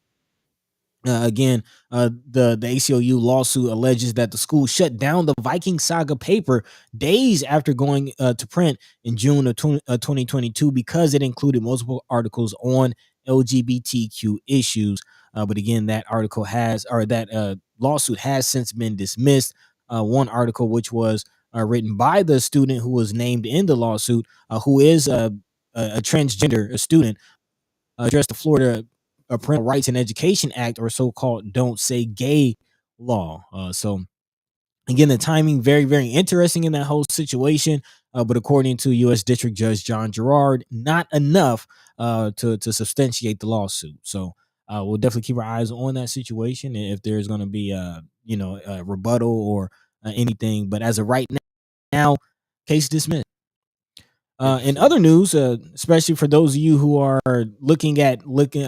signing up for health plans, the Medicaid Advantage plan is becoming a popular plan, especially those in the elderly community. According to Omaha World Herald, Medicaid open enrollment period underway, and the Nebraska Hospital Association is urging Nebraska seniors to make sure they fully understand what they're signing up for when they choose a plan. Again, nationwide, about 51% of seniors are now covered by the Medicare Advantage plans, which are administered by private health insurers. There has been a pretty good marketing push behind it. Actually, some celebrities seen in some of the intensive marketing efforts on social media and on the internet and on TV and things like that. But there's some caution to consider when signing up for these Medicare Advantage plans. According to Jeremy Nordquist, who is the association's president, he says that Medicare Advantage plans are restricting access to health services by inappropriately denying covered services that are medically necessary and by requiring extensive documentation to demonstrate that necessity, i.e. the red tape that, again, a lot of elderly people are apparently having to go through in order to get the very services that they most likely got the Advantage plan to receive in the first place. According to Norquist, Medicare Advantage will work well for some seniors, especially those who are able to stay healthy through their retirement years. But for many seniors, it leaves holes in their health care that will mean extensive out-of-pocket costs seniors didn't have to incur when they had traditional Medicare with the supplemental plan. So again, when you are signing up for these plans, please make sure that what you actually need is being covered by this plan. Ask a lot of questions and be as educated on this as you can. So again, this is the Medicare Advantage plan. Medicare Advantage plan. And there you go, little lightning round, little teasers for some things that we can continue to talk about on Friday as well. Definitely want to dig down into a few of those. I know some people that are signing up for Medicaid or Medicare right now under these plans, and you kind of got to dig in and find out what you're missing on these things. Unfortunately, the way that things are going on right now in our government, we have people that are fighting against anybody getting any kind of help, which is real.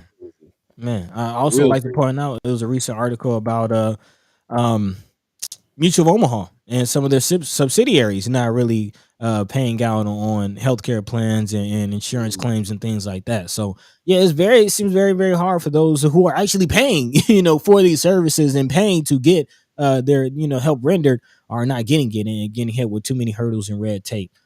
So yeah, definitely something to look out for Also, before we get out of here, I do want to mention there was another. It's not quite an article, but a Pew Research link that was dropped in friends of with the conversation about voting, and this is actually something we'll post in the chat because I know a lot of you in the chat or will be interested in this. It's a Pew Research again article. It says key facts about Black eligible voters in 2022. And there's some numbers pointing to Nebraska in this. That's very, very interesting. Apparently, Nebraska is on the bottom end, the five lowest percentile of eligible Black voters per state. Again, Nebraska is within the five lowest, including Virginia, Minnesota, Utah, and Rhode Island. At the bottom tier of again Black eligible voters, so it's very, very interesting. I think that states about 5.6% of eligible voters are Black, and again we know that about 13% of the state or African Americans account for about 13% of the state. So again, very, very interesting when we look at those numbers, and we'll definitely bring that back up in future conversation. Well, Steph, before we get to the halves, just want to jump in the chat real quick. Tony Johnson said he tried to call Charles Drew about that, and they said they had no clue or help. Maybe we can have some people on from Charles Drew to discuss this a little bit as far as the Medicare situation. Pops also said, I just got mine on Sunday. Thank you. Appreciate that. I'm glad that you got your help there. Wanda Lewis says they try to make it look good by offering access to gyms, free food, and vitamins, but cut medical benefits. Right, that you actually need. Right, in the language of trying to prevent stuff, but whatever. Yeah. Sue Kessler Hagen, again, thank you for all of your comments. New voice today said I would like to add on the Medicare issue. There are a lot of brokers out there that do this for a living and don't charge, that will look into all the plans and find you the best plan to fit you. I would highly recommend taking advantage of those because otherwise it's extremely difficult to understand these things. Appreciate that piece of news there. If you have any names that you can drop for some of those kind of organizations, please do. And that'll be, we use this as a resource here as well too. So yeah, if you know of any of these kind of these brokers out here, which ones are good ones to look up, then please put them in. I appreciate you. Let us know. Tony Johnson said Black voting issue in Nebraska will require other support. Good luck on that. Man, yep, I hear you. It's worth the conversation, though. It's definitely worth the conversation. Let's jump into the house real quick before we get out of here, ladies and gentlemen. What's the house? What's happening? We got a few of them. What's going down? Let us know about anything that's coming up that you think we might need to be checking out as well and talking about on the show and bigging up. In the meantime, between time, we got a few things that's going on pretty close to now. So I'm going to try to find those. Urban League Fair is happening, which today. This is the 18th today, isn't it? Yep. Yeah. So right now it'll be happening at 10 o'clock today. We're going from 10 to 1 at the Urban League of Nebraska, 3040 Lake Street. Working Wednesday career fair. So go check them out if you're looking for a job. Connect with local employers, Amazon, UPS, bakers. What's all these other ones? Nebraska Judicial Branch. And more. Okay, so there's a lot of they connected to a lot of people that got jobs to offer. So if you want to go to the career fair, connect with those local employers, please do.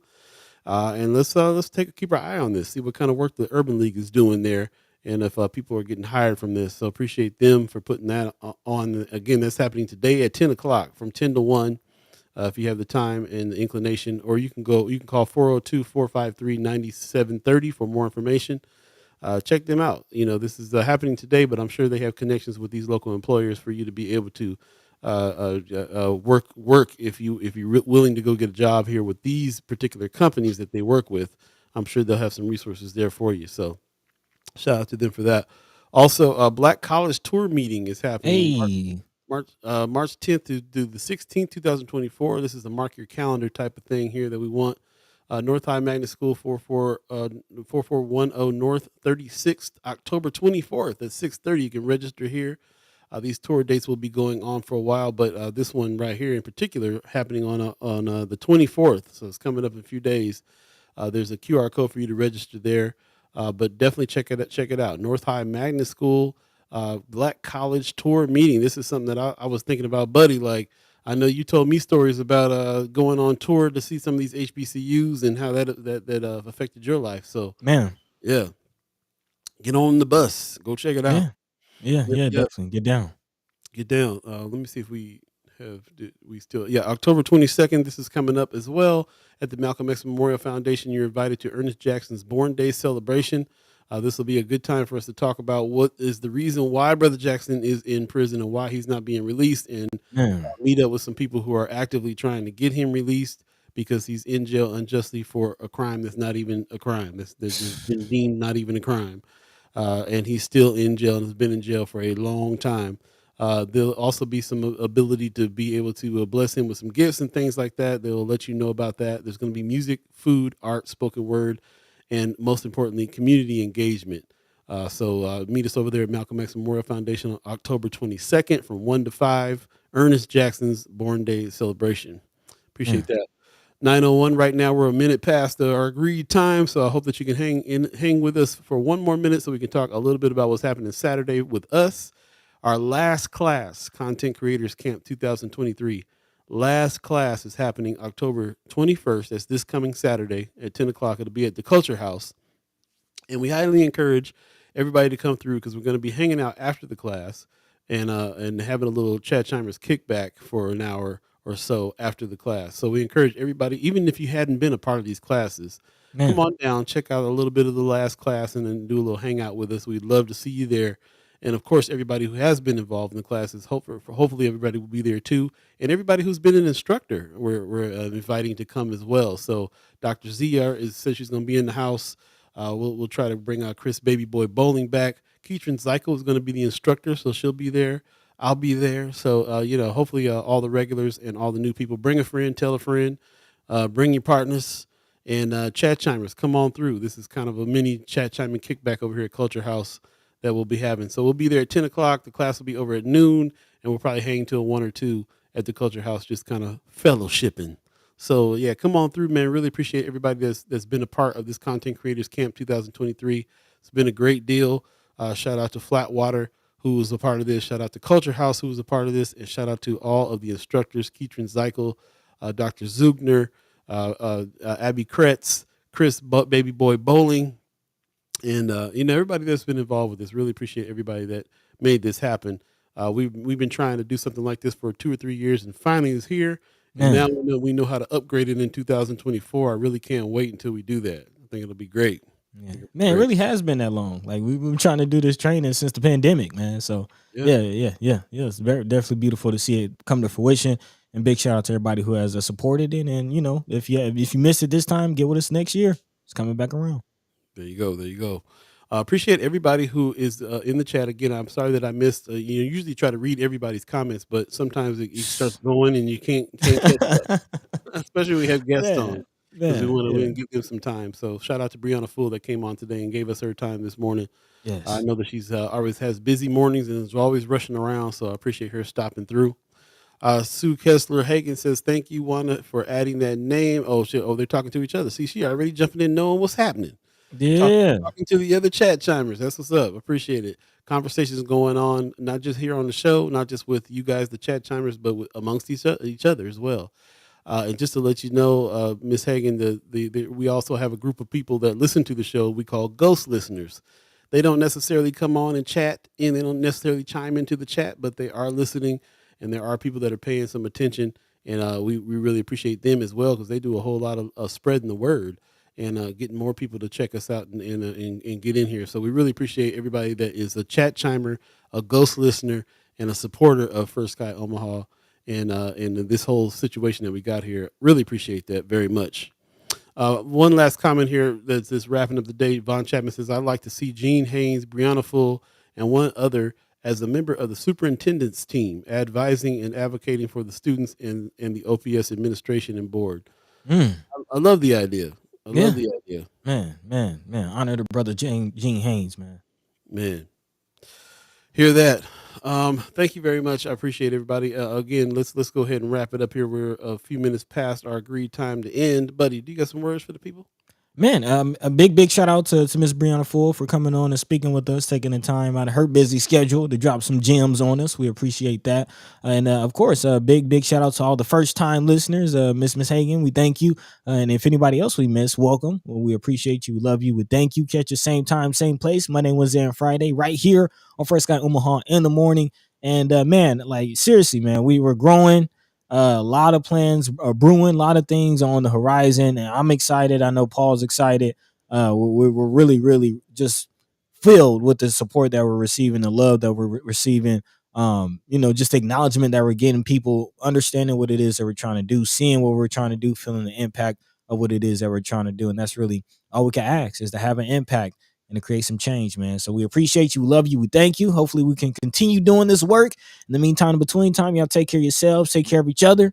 Paul B, go ahead and take it away, man. Just want to remind people we're going to have Brother Senators Terrell McKinney and Justin Wayne on Monday. That's usually the day that they come through. We'll be talking to them. And then we got special guest Willie Barney coming on from the Empowerment Network on Wednesday. So stay tuned for all those things coming next week. And I really appreciate everybody that is anticipating that. Get your questions and your comments ready so we can have a very efficient conversation when he comes on, and he's willing to answer the questions that we have. And let's definitely offer that up. So that's what we're here for, and I can't wait to get it done. I want to thank the Umaha tribe elders for allowing us to be on this land and speak while we're here. I want to thank our elders for allowing us to speak before them, and I want to thank you, the Chat Chimers, for allowing us to speak with you. Such great ideas. Just one more idea Tony Johnson threw out there: offer scholarships for commitment to return to North Omaha after graduating. Gems, tons of gems in the chat. So another great idea from a Chat Chimer. Really appreciate everybody that is joining in. This is what we mean. This is why we appreciate you allowing us to speak with you for all these issues that have to do with our neighborhoods and our community. So we really appreciate everybody that's there doing that. We also appreciate the people that are reoccurring sponsors of the channel, the $10 people, the $25 people, the $50 people a month.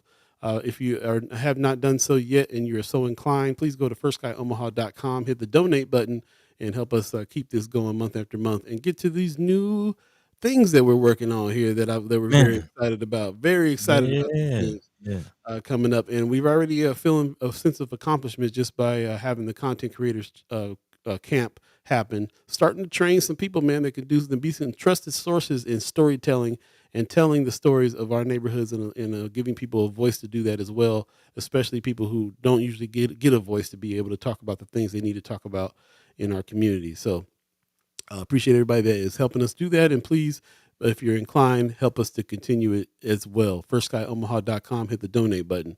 With that said, we're going to go ahead and get out of here. I'm seeing people's Pop says, great show. See you Friday. Appreciate that. Yes, we are Monday, Wednesday, Friday from 7 to 9 live. And if you miss any parts of the show, you can always go back and watch it in its entirety on Facebook or YouTube. And we highly encourage you to do that and check out the chat when you do. Read the chat. There's a lot of great information in the chat. Again, thanks for everybody old and new that have been hanging with us all this time. Hey. Yeah, man. We're out of here. Have a good one. See you Friday. Peace. By the way, Vanguard